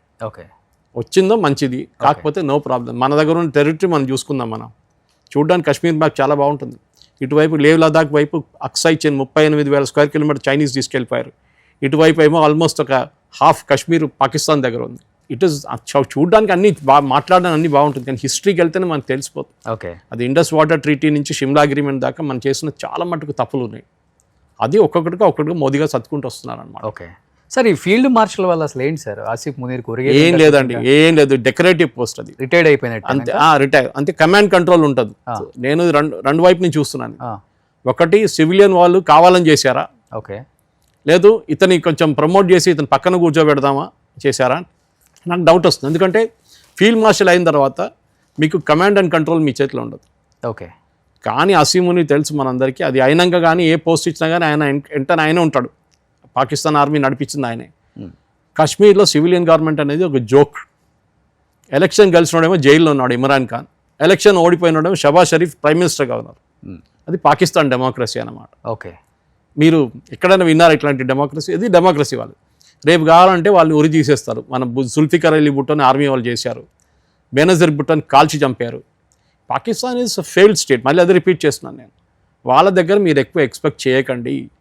వాళ్ళు ఏదో మంచి వాళ్ళు అది చేస్తారు, ఏం చేయరు వాళ్ళు. ఆసిఫ్ మునీర్ మొన్ననే 2 నెలల ముందు ఒక పాకిస్తాన్లో ఉన్న వాళ్ళ నాన్ రెసిడెంట్ పాకిస్తాన్ అడ్రస్ చేసుకుంటే మాట చెప్పారు చాలా క్లియర్గా, మేము ఇండియా డిఫరెంట్, ఇండియన్ ముస్లిమ్స్తో మాకు సంబంధమే లేదు, వాళ్ళు మేము ఇస్లామిక్ రిపబ్లిక్, సౌదీ అరేబియా తర్వాత సెకండ్ ఇస్లామిక్ రిపబ్లిక్ మాదే, ఇది వాళ్ళు డిక్లేర్ చేస్తున్నారు. అవును. సో అట్లాంటి పరిస్థితుల్లో వాళ్ళ హేట్, వాళ్ళ భారతదేశం మీద ఉన్న కోపం వాళ్ళకి, అది ఎప్పుడు చూపిస్తూనే ఉంటారు. ఈ కాల్పులు జరపడం కాశ్మీర్లో, మీరు రేపు కాశ్మీర్ ఇస్తే అయిపోతుంది అనుకుంటారు. సరే, ఒక హైపోథెటికల్ సిచ్యువేషన్ తీసుకుందాం, కాశ్మీర్ మీకు ఇచ్చేస్తామండి, మీరు పెట్టేసుకోండి, అప్పుడు గొడవ అయిపోయింది అంటారా? కాదు, పంజాబ్ అంటాడు. ఎందుకంటే ఎంటైర్ కాన్సెప్ట్ గజ్వాయే హింద్ అనే ఒక ప్రాజెక్ట్ ఉంది, వీళ్ళ పుస్తకంలో ఉంది, వాళ్ళ రిలీజియస్ బుక్లో ఉంది, గజ్వాయే హింద్ అనే ఒక వర్డ్ రాస్తుంది. అంటే ఇండియాని ఎవరు ఆక్రమించుకుంటారో వాళ్ళని హూర్లుగా దగ్గర తీసుకెళ్ళిపోతాం మేము పైకి. అబ్బా. So that is the problem, civilisational battle ఇది. ట్రంప్ చెప్పినప్పుడు అందరు నవ్వారు, 1000 సంవత్సరాల నుంచి వీళ్ళు కొట్టుకుంటున్నారంటే అందరు నవ్వారు. పాకిస్తాన్ ఫామ్ అయ్యి 70 సంవత్సరాలు అవుతుంది కదా, ఇండియా పాకిస్తాన్ మళ్ళీ ఏంటి నా 1000 సంవత్సరాల నుంచి కొట్టుకుంటున్నారంటే కరెక్ట్ అని చెప్పింది మాట. సివిలైజేషనల్ బ్యాటిల్, మొఘల్స్ వచ్చారు, వీళ్ళు అఫ్ఘాన్స్ వచ్చారు, పర్షియా నుంచి వచ్చారు, అందరు మనమే దాడి చేస్తారు, అందరితో బ్రిటిష్ వాళ్ళు, డచ్, బ్రిటిష్, ఫ్రెంచ్, పోర్చుగీస్ అందరు వచ్చారు. So we're fighting civilisational battle, existing battle అంటారు. మన ఇజ్రాయెల్ లాగా, ఇజ్రాయెల్ చుట్టుపక్కల మొత్తం enemies, Egypt, Jordan, Syria, Lebanon, ఇటు గాజా, ఇటు వెస్ట్ బ్యాంక్, మొత్తం సరౌండెడ్ బై ఎనిమీస్. కొంచెం దూరంలో ఇరాన్, హూతీలు. సో మనం కూడా అంతే, మన వైపు పాకిస్తాన్, చైనా, ఒకవైపు ఇప్పుడు బంగ్లాదేశ్ తయారవుతుంది. సో కాన్స్టెంట్లీ మన నిఘా అక్కడ ఉండాలి. ఒకవైపు అరుణాచల్ ప్రదేశ్, ఒకవైపు ఏమో రాజస్థాన్ డెజర్ట్, అక్కడేమో లదాఖ్, ఇక్కడేమో బంగ్లాదేశ్. ఓకే, ఇదంతా మనం కాన్స్టెంట్గా చూసుకుంటూ ఉండాలంటే భారతదేశానికి ఒక కల్చర్ రావాలి. మన ప్రేక్షకులు కూడా అర్థం చేసుకోవాలి. ఒక కల్చర్ అంటే ఇజ్రాయెల్లో చూడండి, 18 years కాగానే మేము ఆర్మీలో పంపిస్తారు 3 సంవత్సరాలకి. మన దగ్గర లేదు, అది లేదు. అవును, మనం చేయలేము కూడా. మన 140 కోట్ల పాపులేషన్ మన దగ్గర. కానీ ఆ డిసిప్లిన్ రావాలి మన వాళ్ళకి. మన దగ్గర ప్రాబ్లం ఏంటంటే రోడ్డు మీద యాక్సిడెంట్ చూస్తే ఏం పోయిందిరా అని చెప్పి అక్కడి నుంచి వెళ్ళిపోతుంది. ఆర్మీ స్ట్రెంత్ కూడా పెరగాలంటారా సార్? ఇంకా స్ట్రెంగ్త్ కాదు, స్మార్ట్నెస్. ఇప్పుడు వచ్చే యంగ్స్టర్స్కి టెక్నాలజీ మీద చాలా పట్టు ఉంది. అవును, మీరు అగ్నివీర్ స్కీమ్ తీసుకొచ్చిన రాహుల్ గాంధీ పెద్ద గొడవ చేసి మీకు గుర్తుంది. అవును. అగ్నివీర్ స్కీమ్లో ఏంటంటే బేసిక్లీ యంగ్స్టర్స్ని తీసుకుంటారు 18 సంవత్సరాల తర్వాత. వరల్డ్ వైడ్ ఇదే స్ట్రాటజీ, ఆర్మీని యంగ్గా పెట్టుకోవాలి. ఒక కొండ మీద పరిగెత్తమని చెప్పండి, ఒక 20 సంవత్సరాల అబ్బాయిని ఒక 40 సంవత్సరాల ముస్లిం పరిగెత్తమంటే ఎవరు ఫస్ట్ వెళ్తారండి? అందరు తెలిసి 20 సంవత్సరాల అబ్బాయి ఫస్ట్ వెళ్తాడని. ఎక్స్పీరియన్స్ కావాలి మనకి, ఎక్స్పీరియన్స్ ఉన్న వాళ్ళు కావాలి. కర్నల్ లెవెల్లో, మేజర్ లెవెల్లో, బ్రిగేడియర్ లెవెల్లో, లెఫ్టినెంట్ జనరల్, మేజర్ జనరల్, వీళ్ళందరూ కావాలి. కానీ ఆర్మీ పెద్ద చేయడం కాదు, ఆర్మీ స్మార్ట్ ఉండాలి. అంటే మన తక్కువ ఉంటే కూడా ప్రాబ్లం లేదు, టెక్నాలజీ మీద పట్టు ఉండాలి. ఓకే, ఒక తుపాకీని మొత్తం అసెంబుల్ చేయడానికి రావాలి వాళ్ళకి, బ్లైండ్ ఫోల్డ్, కన్ను కట్టేసుకో. సో పెద్ద ఆర్మీ మా దగ్గర 16 లక్షల మంది ఉన్నారు, 14. ఇప్పుడు వారు చూస్తున్నారు అసలు 5 లక్షల మంది, ఎంతమంది లేదు. అసలు నీ దగ్గర టెక్నాలజీ అర్థం చేసుకున్న యంగ్స్టర్స్ ఉన్నారా లేదా? ఒక రాడార్ ఆపరేట్ చేసే గన్కి మీద ట్రైనింగ్ ఇస్తే నేర్చుకునే కెపాసిటీ ఉందా లేదా? ఎగ్జాక్ట్లీ. ఇక్కడే అగ్నివీర్ పనికి వస్తుంది. ఎందుకంటే అగ్నివీర్ నుంచి వచ్చే మోస్ట్ ఆఫ్ ది యంగ్స్టర్స్ వాళ్ళు ఐదర్ ఐటీఐలో కంపల్సరీ ఐటీఐ చేసి ఉంటారు. అవును. సో వాళ్ళకి బేసిక్ నాలెడ్జ్ ఉంటుంది. వాళ్ళ ట్రైనింగ్ ఇచ్చి వాళ్ళని ఇంప్రూవ్ చేసుకోవడం మన పని అన్నమాట. ఓకే. ఎందుకంటే దాని నుంచి 25% మందిని రిటైన్ చేసుకుంటున్నారు ఆర్మీ వాళ్ళు. సో అందరిని పంపించట్లేదు 5 సంవత్సరాల తర్వాత, 6 సంవత్సరాల తర్వాత. 25 మందిని వాళ్ళు ఉంచుకుంటున్నారు. 25% పోలీస్కి వెళ్తున్నారు, 25% ఏమో పారామిలిటరీ ఫోర్సెస్కి వెళ్తారు. సో నెక్స్ట్ జనరేషన్ వార్లో స్మార్ట్ సోల్జర్ కావాలి మనకి, not huge quantity. Okay, quality not quantity అంటారు చూడండి, ఇది. ఓకే సార్, ఇప్పుడు ఈ జ్యోతి మల్హోత్రా సో పాకిస్తాన్ ఐఎస్ఐ ఏజెంట్గా మారడానికి వన్ ఆఫ్ ద రీజన్ అంటే రకరకాలుగా చెప్తున్నారు, కానీ ఏంటి అంటే ఏమని చెప్పుకోవచ్చు అసలుకి? డబ్బు అండి. డబ్బు కోసం ఏమైనా చేస్తారు. మన దేశంలో కొంతమంది డబ్బు కోసం అమ్మ నాన్న కూడా అమ్ముకుంటారు. అట్లాంటి దేశం మనది. Sorry, I'm saying this very up right, ఎవరిని హర్ట్ చేయడం చెప్పట్లేదు. డబ్బులు ఇస్తే ఏమైనా చేస్తారు, ఫేమ్ కోసం ఏమైనా చేస్తారు, ఒక మర్సిడీస్ కొనాలంటే ఏమైనా చేస్తారు, ఇట్లాంటి పని చేస్తారు. దేశం గురించి ఆలోచించారు. ఒక కంటోన్మెంట్ ఫోటో తీసుకోవడం, ఇప్పుడు మన ఈవెన్ సికింద్రాబాద్ కంటోన్మెంట్కి వెళ్తే అక్కడ అన్ని ప్లేస్లో రాసి ఉంటుంది నో ఫోటోగ్రఫీ హియర్ అని. కానీ అప్పుడు కూడా నేను చూస్తాను చాలామంది ఫోటోలు తీస్తుంటారు మొబైల్లో. పట్టుకుంటే అదే సంగతి వాడిది. ఆర్మీ వాళ్ళు పట్టుకోవడానికి డ్రోన్ యూజ్ చేయకూడదు అని చెప్తారు. కరెక్ట్. ఆ ఏరియాలో నేను అక్కడ ఉంటాను, ఆ ఏరియాలో డ్రోన్ అసలు యూజ్ చేయకూడదు ఎక్కడ, పెళ్లి కానివ్వండి ఏదైనా కానివ్వండి. అట్లాంటి పరిస్థితుల్లో మీరు వెళ్ళి సెన్సిటివ్ ఏరియాలో వెళ్ళి, ఆమె పెహల్గామ్లో వెళ్ళిందని చెప్తున్నారు నెల ముందు. ఎందుకు వెళ్ళింది అక్కడ? నేను ఇంకో స్టోరీ అర్నబ్ కోసం ఇంకొంత చెప్పాను. ఆమె కార్వార్కి వెళ్ళింది, నార్దర్న్ కేరళకి వెళ్ళి కార్వార్కి వెళ్ళి. Karwar is a very important Indian naval base. చాలామందికి అప్పుడు ఆ ఏరియా తెలియదు, కార్వార్ ఏరియా గోవా దగ్గర ఉంటుంది అనమాట. అక్కడికి వెళ్ళింది. ఆ 4 రోజులు ఆమె ఏం పోస్ట్ చేయలేదు. యూజువల్లీ ఎక్కడ వెళ్తే పోస్ట్ చేస్తూనే ఉంటుంది. నేను కలిసాను ఒకసారి ఆమెని, మన హైదరాబాద్ వందే భారత్ ఇనాగ్రేట్ చేసినప్పుడు బండి సంజయ్, కిషన్ రెడ్డి, మోదీ గారు వర్చువల్లీ ఇనాగ్రేట్ చేసినప్పుడు ఆమె బండిలో ఉండే. ఓకే. నేను అనుకున్నాను ఈమె యూట్యూబరు, ఈ బండిలో ఏం చేస్తుంది ఇక్కడ వచ్చి, రైల్వే ఫ్యాన్స్ అంటే ఇంకా అనుకోవచ్చు. నేను యాజ్ అ మీడియా పర్సన్ నేను వెళ్ళాను. నేను ఇక్కడ మన నెక్స్ట్ స్టేషన్లో దిగేశాను. నేను విజయవాడ దాకా వెళ్ళలేదు నేను అసలు. సో మన మెయిన్ ప్రాబ్లం ఎక్కడ వస్తుందంటే డబ్బుల కోసం, వాళ్ళ లైఫ్ స్టైల్ కోసం వాళ్ళు ఏమైనా చేస్తారు. వాళ్ళు అనుకుంటారు నేను చేసిన పెద్ద తప్పు కాదని, కానీ అది యాడప్ చేసుకుంటే పెద్ద తప్పే అది. ఒక కంటోన్మెంట్ ఫోటో ఏం పనికి వస్తుంది? మొన్న ఒకటి పట్టుకున్నారు ఢిల్లీలో. వాడేమి ఇస్తున్నట్టు ఇన్ఫర్మేషన్, ఢిల్లీ నుంచి పఠాన్కోట్కి ఎన్ని ట్రైన్లు పోయినాయి ఆర్మీ ట్రైన్లు, ఢిల్లీ నుంచి జమ్మూ వైపు ఎన్ని ఆర్మీ ట్రైన్లు పోయినాయి, ఆ ఇన్ఫర్మేషన్ పంపించాడు పాకిస్తాన్ వాళ్ళకి. ఆలోచించండి, చిన్న చిన్న వాళ్ళకి ఇన్ఫర్మేషన్. ఒక ట్రైన్లో 700 మంది సోల్జర్స్, వాడు క్యాల్కులేట్ చేసుకుంటాడు ఇంతమంది వెళ్ళారు, ఎన్ని ట్రక్కులు తీసుకెళ్ళారు, ఎన్ని గన్స్ తీసుకెళ్లారు. ఓపెన్గా ఉంటుంది కదా రైల్వే ఫ్లాట్ బెడ్ మీద తీసుకెళ్తున్నప్పుడు, దాని ఫోటో తీసుకుంటారు. కంటోన్మెంట్ ఫోటో తీసుకుంటాడు. గేట్ దగ్గర ఎంతమంది సెక్యూరిటీ వాళ్ళని చూసుకుంటారు. రేపు ఎక్కడో వాళ్ళకి పనికి వస్తుంది ఇదంతా. ఇది మెయిన్. వీళ్ళు జ్యోతి మల్హోత్రా ఓన్లీ వన్ ఎగ్జాంపుల్. ఇట్లాంటి చాలామంది ఉన్నారని ఇప్పుడు బయటకు వస్తుంది అంతా. కానీ ఇది మన ప్రాబ్లం ఏంటంటే మన దేశం మీద గర్వం లేదు మనకి. నేను చెప్పాను దానికి, ఇజ్రాయెల్ గురించి చెప్పాను చూడండి. ఇజ్రాయెల్ ఎవరైనా చేస్తారు? ఎవరు చేయరు. వాళ్ళ దేశం మీద వాళ్ళకి చాలా very proud of the country అన్నమాట. మన దగ్గర అట్లా లేదు. ఏదో ఫస్ట్ టైం చూస్తాడు ఇక్కడ నుంచి యూఎస్కి వెళ్ళాలి, అక్కడ గ్రీన్ కార్డ్ తీసుకోవాలి, అప్పుడే తెలిసిపోతుంది మన లాయల్టీ ఏంటనేది. లేకుంటే ఆస్ట్రేలియాకి వెళ్ళాలి, లేకుంటే కెనడాకి వెళ్ళాలి. భారతదేశం ఏమైపోయింది? బాగాలేదు. ఇక్కడ డబ్బులు సంపాదించుకొని వెళ్ళండి, నేను ఆబ్జెక్ట్ చేయట్లేదు. అది దుబాయ్ కూడా వెళ్తారు చాలామంది. మీరు కానీ మీ అక్కడ మళ్ళీ మీ దేశం వ్యతిరేకంగా మాట్లాడకండి. సరే, మన దగ్గర అన్నీ నథింగ్ ఇస్ పర్ఫెక్ట్. రోడ్లు అక్కడక్కడ రోడ్లు గుంతలు ఉంటాయి, డ్రైనేజ్ ప్రాబ్లం ఉంటుంది. ఇప్పుడు వర్షం పడితే వర్షం మొత్తం రోడ్డు మీద నీళ్ళు వచ్చేస్తుంది, చెరువులా అయిపోతుంది. ప్రాబ్లమ్స్ అన్ని దేశాల్లోనే అండి. కానీ మన వాళ్ళు ఏంటంటే ఈ Jyoti I'm saying that case mental case ఏంటంటే మన దేశం కూడా ఇది చేస్తే ఏం కాదు, ఎవడేం చెప్పరు, మన ఎవరిని పట్టుకోరు. అది పెద్ద కాన్ఫిడెన్స్ ఉంది వాళ్ళకి. ఎవరు నన్ను పట్టుకోరు, నన్ను ఎవరు కనెక్ట్ చేయరు. ఈ కేసులో కూడా యాక్సిడెంటల్గా దొరికింది ఆమె. పాకిస్తాన్ ఎంబసీలో పనిచేసిన ఒక ఐఎస్ఐ ఏజెంట్ని మొన్ననే పంపించేశారు. 24 hours లోపల పంపించారు ఇండియన్ గవర్నమెంట్. వాడు ఒక మీరు గుర్తుంటుంది, ఒక కేక్ తీసుకెళ్తే చూసుంటారు మీరు. ఆ రోజు పెహల్గామ్ జరిగి నెక్స్ట్ డే ఒక కేక్ తీసుకెళ్తారు. That fellow was one such fellow. So అప్పుడే వాళ్ళకి డౌట్ వచ్చి వాళ్ళని ట్రాక్ చేసినప్పుడు ఆ ఎక్స్చేంజ్ ఆఫ్ ఇన్ఫర్మేషన్ అంటే న్యాచురల్లీ వీళ్ళు ఎన్టీఆర్ అని చెప్పి మన దగ్గర చాలా సీక్రెటివ్ ఆర్గనైజేషన్ ఒకటి ఉంది, ఎక్కువ మాట్లాడకూడదు వాళ్ళ దగ్గర నుంచి, నేషనల్ టెక్నికల్ రీసెర్చ్ ఆర్గనైజేషన్ అని. వాళ్ళు మీరు మాట్లాడుతున్న ఎవ్రీ కాల్ వాళ్ళు ట్రాక్ చేయొచ్చు, ఏదైనా వాట్సాప్ కాల్ అయినా కానీ. ఎవ్రీ ఈమెయిల్ చెక్ చేయొచ్చు. మీరు పంపించి ఒక్కొక్క ఫోటో వాళ్ళ దగ్గర ఉంటుంది. కావాలంటే మీ మీద డౌట్ ఉంటే, నిఘా ఉంటే వాళ్ళు పట్టుకుంటారు. అట్లా ఏదో చేసిన ఆపరేషన్నే ఈమె పట్టుకున్నారనమాట. సో ఇట్లాంటివి చాలామంది ఉన్నారు. ఇప్పుడు మన వైజాగ్ నుంచి, మన ఆంధ్ర వైపు నుంచి ఇద్దరు పట్టుకున్నారు. ఐసిస్ స్లీపర్ సెల్ నగరంలో కూడా, హైదరాబాద్లో అదే వాళ్ళేమో ఇంకోడు ఇక్కడ దుబాయ్లో కూర్చున్నాడు. సో దొరుకుతారు, అందరు దొరుకుతారు. కానీ బాధ ఎక్కడ అనిపిస్తుంది అంటే కొంచెం డబ్బుల కోసం దేశాన్ని అమ్మడం, అది ట్రీజన్. సో ఈ అమ్మాయి ఇప్పుడు ఇదంతా ఎంత డబ్బులు తీసుకొని ఇట్లా చేసి మన డబ్బులు ఇప్పుడు అంతా ఇన్వెస్టిగేషన్. సార్ ఈ పెహల్గామ్ ఇష్యూలో కూడా మేబీ ఈ అమ్మాయి రోల్ ఉంటుంది కదా? ఉంటుంది, డెఫినెట్గా ఉంటుంది. వాళ్ళకి ఇన్ఫర్మేషన్ కావాలండి. ఓకే, వాళ్ళ మీద తుపాకీ తీసుకెళ్ళి కొట్టమంటలేదు, వాళ్ళకి ఇన్ఫర్మేషన్ కావాలి. మన వాళ్ళు పంపిస్తే ఎవరికి డౌట్ ఉండదు. అదే టైంలో ఒక కాశ్మీరీ లేకుంటే ఒక టోపీ వేసుకున్న ఆయన వచ్చి ఫోటోలు తీస్తుంటే ఎవరికైనా డౌట్ వస్తుంది, ఏంటి ఫోటో తీస్తున్నాడు అని చెప్పి. అమ్మాయి తీస్తుంది, షీ ద బ్లాగర్, యూట్యూబర్, చాలా పాపులర్ అనగానే ఎవరు అందరు కావాలంటే ఇంకా ఎక్స్ట్రా ఇన్ఫర్మేషన్ ఇస్తారు. ఓకే, ఒక ఎయిర్ బేస్కి వెళ్తే అక్కడ ఎవరైనా కొంచెం చాలా పాపులర్ అమ్మాయి కాదు, నేను కూడా దీంట్లో వచ్చేస్తాను షార్ట్లో అని చెప్పి ఇంకా కొంచెం ఎక్స్ట్రా చెప్పేస్తాడు.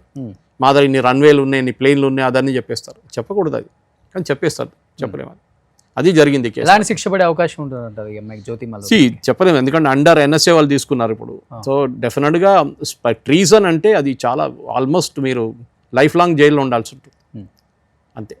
ఎందుకంటే ట్రీజన్ ఇస్ దేశ వ్యతిరేకంగా చేసేది, ఎప్పుడు మనం ఎక్స్క్యూజ్ చేయలేం. వాళ్ళు ఎప్పుడు విడవలేదు. దొరికిపోతారని తెలిసి కూడా ఎందుకు చేస్తారు అర్థం కాదు సార్. మీరు అన్నారు డబ్బు, ఓకే, డబ్బు వచ్చింది, ఏజ్ ఉంది. మీరు ఒకసారి సర్కిల్ లోపల వెళ్తే మీరు బయటకు రాలేరు. చక్రవ్యూహం లాగా అన్నమాట. లోపలికి వెళ్ళడానికి తెలుసు, బయటకు రావడానికి తెలియదు. సో మీరు మళ్ళీ ఇన్వాల్వ్ అయిపోతారు. ఫస్ట్ మీరేమో లో లెవెల్ ఇన్వాల్వ్మెంట్, దాని తర్వాత మిడిల్ లెవెల్కి వెళ్తారు. వాళ్ళు బ్లాక్మెయిల్ చేస్తారు, మీరు ఇంకా వాళ్ళ కోసం ఇంకా పని చేయాల్సి వస్తుంది. అప్పుడే ప్రాబ్లం. అప్పుడు డబ్బులు ఎక్కువ ఉండదు, అప్పుడు థ్రెటనింగ్ ఎక్కువ ఉంటుంది. నువ్వు చంపేయడం కాదు, నువ్వు నాకు ఇచ్చావు కదా, అదంతా మీ ఏజెన్సీస్కి ఇచ్చేస్తాను, నువ్వు పట్టుబడతావు. అప్పుడు ఆమె భయపడి వద్దు నేను ఇంకే కావాలని చెప్పండి అని చెప్తారు. ఇది బ్లాక్మెయిలింగ్ వచ్చేస్తారు ఆ స్టేజ్లో అనమాట. ఒక రకంగా చెప్పాలంటే మీరు అన్నట్లుగా కొచ్చి సైడ్ నావల్ ఏరియాకి వెళ్ళింది కూడా 4 days అంటే అది కార్వార్కి వెళ్ళింది, కొచ్చిన్కి వెళ్ళని చెప్పి కార్వార్కి వెళ్ళింది. North this is near Goa. కొచ్చిన్కి వెళ్తుందని ఇన్స్టాగ్రామ్లో పోస్ట్ పెట్టి ఆమె వెళ్ళింది కార్వార్కి. తెయ్యం డ్యాన్స్ చూడడానికి వెళ్తుందని చెప్పి ఆ డ్యాన్స్ గురించి ఏం పెట్టలేదు. సో ఆ గ్యాప్స్ ఐడెంటిఫై చేస్తున్నారు ఇన్వెస్టిగేషన్ ఏజెన్సీస్ ఇప్పుడు. ఓకే, ఈమె ట్రావెల్ ప్లాన్స్, ఈమె ఫ్లైట్ ప్లాన్స్ చూసి ఆమె అక్కడ వెళ్ళిన తర్వాత ఎందుకు పోస్ట్ చేయలేదు, ఆమె ఇంకేం పని చేస్తుంది, ఎవరిని కలిసింది, హైదరాబాద్కి వచ్చిన డిఆర్డిఓకి వెళ్ళిందా, డిఆర్డిఎల్కి వెళ్ళిందా, న్యూక్లియర్ ఫ్యూయల్ కాంప్లెక్స్కి వెళ్ళిందా, హకీంపేట ఎయిర్ ఫోర్స్ బేస్కి వెళ్ళిందా, బేగంపేట ఎయిర్ ఫోర్స్ స్టేషన్కి వెళ్ళిందా, దుండిగల్ ఎయిర్ ఫోర్స్ బేస్కి వెళ్ళిందా. మన దగ్గర 5-6 యూనిట్స్ ఉన్నాయండి, పెద్ద పెద్ద డిఫెన్స్ యూనిట్స్ ఉన్నాయి మన దగ్గర. భారత్ డైనమిక్స్ లిమిట్ చాలా ఉన్నాయి. ఎక్కడ వెళ్ళారు? ఈమె ఒక్కటే కాదు, చాలామంది ఉంటారు ఇట్లా. ఈ థ్రిల్ కోసం ఇదే నేను ఎప్పుడు చెప్తుంటాను యంగ్స్టర్స్కి. మేము ముసలోళ్ళు చెప్తే అందరూ ఇదే అనుకుంటారు, వాళ్ళ మీద ఏదో మేము కొంచెం ఇది ఎన్వియస్గా అయిపోయాం అనుకుంటారు. వాళ్ళు కాదు, వాళ్ళు సక్సెస్ఫుల్గా ఉండాలి, మాకు కూడా డెఫినెట్గా ఉండాలి యూట్యూబర్స్. కానీ మీరు ఒక లైన్ ఉంటుంది, ఒక లక్ష్మణ్ రేఖ ఉంటుంది, అది ఎప్పుడు క్రాస్ చేయకూడదు. ఓకే, మీరు పెద్ద మంచి డబ్బులు సంపాదించుకోవడానికి కోట్లు సంపాదించి చేసుకోండి, నాకు ప్రాబ్లం లేదు, ఐఎమ్ నాట్ జెలస్. కానీ ప్రాబ్లం ఇక్కడ వస్తుంది అనమాట. ఓకే, ఇట్లాంటి దాంట్లో మీరు ఒకసారి పడితే మీ జీవితం మొత్తం మీరు చేసిన పని అంతా 10 సంవత్సరాలు 15 సంవత్సరాలు చేసిన పని అంతా ఒక 2 నిమిషాల్లో వెళ్ళిపోతుంది అనమాట. సార్ 26/11 ఇప్పటికి కూడా మర్చిపోలేం, తహూర్ రానా. సో భారత్లోకి అడుగుపెట్టిన తర్వాత చెప్పాలంటే ఈ ఇష్యూ స్టార్ట్ అయింది. ఏమైనా లింక్ ఉంటుందా సార్? నేను చాలా మాట్లాడాను తహూర్ రానా గురించి. తహూర్ రానా కాదు, 26/11 గురించి. ఆర్విఎస్ మనీ అని చెప్పి అప్పుడు హోమ్ మినిస్ట్రీలో అండర్ సెక్రటరీ ఉన్నాక ఆయన ఉన్నారు. ఆయన ఒక పుస్తకం రాశారు, మిత్ ఆఫ్ హిందూ టెర్రర్ అని. ఫస్ట్ టైం మణి గారిని నేను ఆయన రిటైర్ అయిన తర్వాత కలిశాను, డీటెయిల్గా ఇంటర్వ్యూ చేశాను అప్పుడు జనం టీవీలో కేరళలో.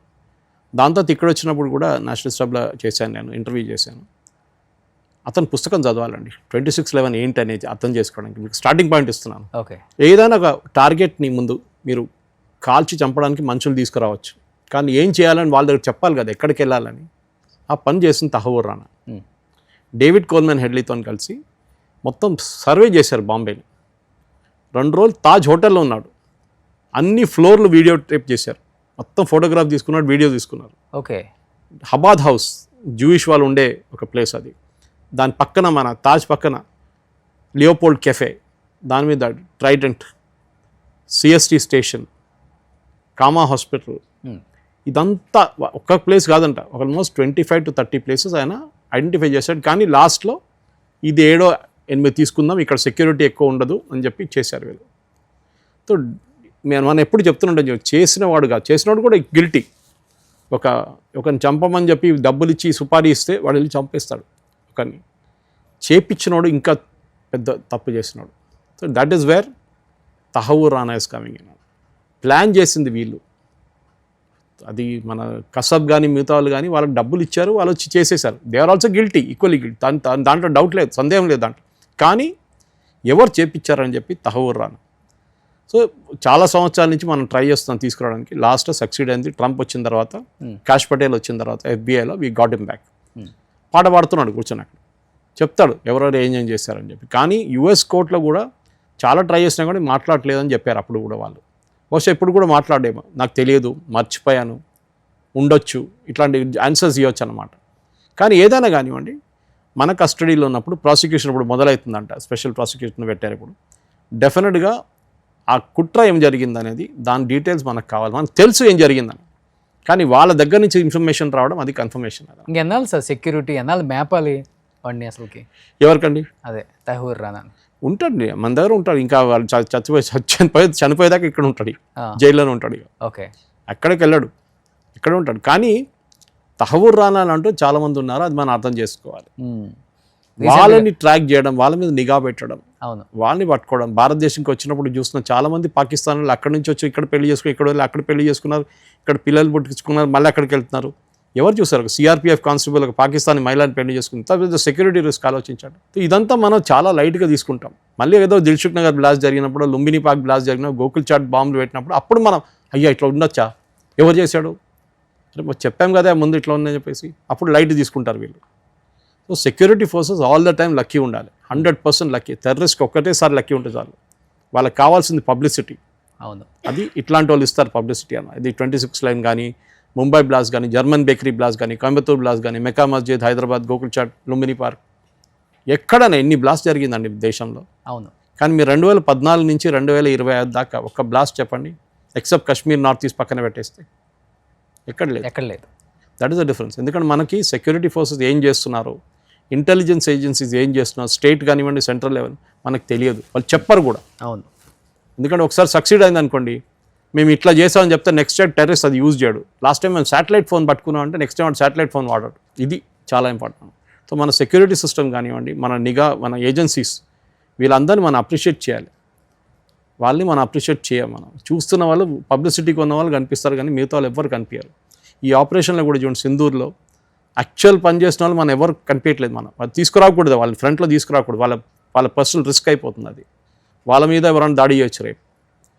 దానికోసం వాళ్ళ సీనియర్స్ వచ్చి లెఫ్టినెంట్ జనరల్ లెవెల్లో, డీజీఎంఓ లెవెల్లో వాళ్ళు వచ్చి మాట్లాడతారు ప్రెస్ కాన్ఫరెన్స్లో. అవును, చాలా ఇంపార్టెంట్. సో తహవూర్ రానే అనేది ఒక ఎపిసోడ్ 26/11 గురించి చెప్పాలంటే ఇంకో పెద్ద ఎపిసోడ్ చేయొచ్చు మనం, చేద్దాం. చాలా ఎపిసోడ్ ఉంది, అది చాలా ఛానల్స్ కూడా చేశాను నేను. ఎందుకంటే అది పెద్దగా కుట్ర ఉండే. పాకిస్తాన్ నుంచి బయలుదేరిన ఒక బోట్ని 25 తారీఖు సాయంత్రం మనకు కనిపించింది, మన ఇండియన్ కోస్ట్ గార్డ్కి కనిపించింది ఆ బోట్. వాళ్ళు ఢిల్లీకి మెసేజ్ పంపించారు, ఏం చేయాలి చెప్పండి అని చెప్పేసి. ఏం చేయకుండా ఆ బోట్ని పోనీయండి అని చెప్పేశారు. నేను చెప్పలేదు ఇది, చిదంబరం గారి రిప్లై ఉంది పార్లమెంట్లో. December 11th చిదంబరం గారి రిప్లై పార్లమెంట్లో, Pakistani boat was spotted in Indian waters, allowed to go. ఒక సెక్యూరిటీ గార్డు దొంగను చూస్తే పోనిస్తాడా? మన ఎంట పడతాడు, ఏం చేస్తున్నాడు చూద్దామని చెప్పేసి. మనం ఎట్లా వెళ్ళించామండి? సరే, దట్స్ అ డిఫరెంట్ స్టోరీ. ఆ బోట్ ఎట్లా గుజరాత్ కోస్ట్ వచ్చి అక్కడి నుంచి ముంబైకి ఎట్లా వెళ్ళిందని పెద్ద కథ అది. అది మనం సపరేట్గా డిస్కస్ చేద్దాం ఇంకో రోజు. కానీ 26/11 వాజ్ అ ఫిక్స్డ్ గేమ్.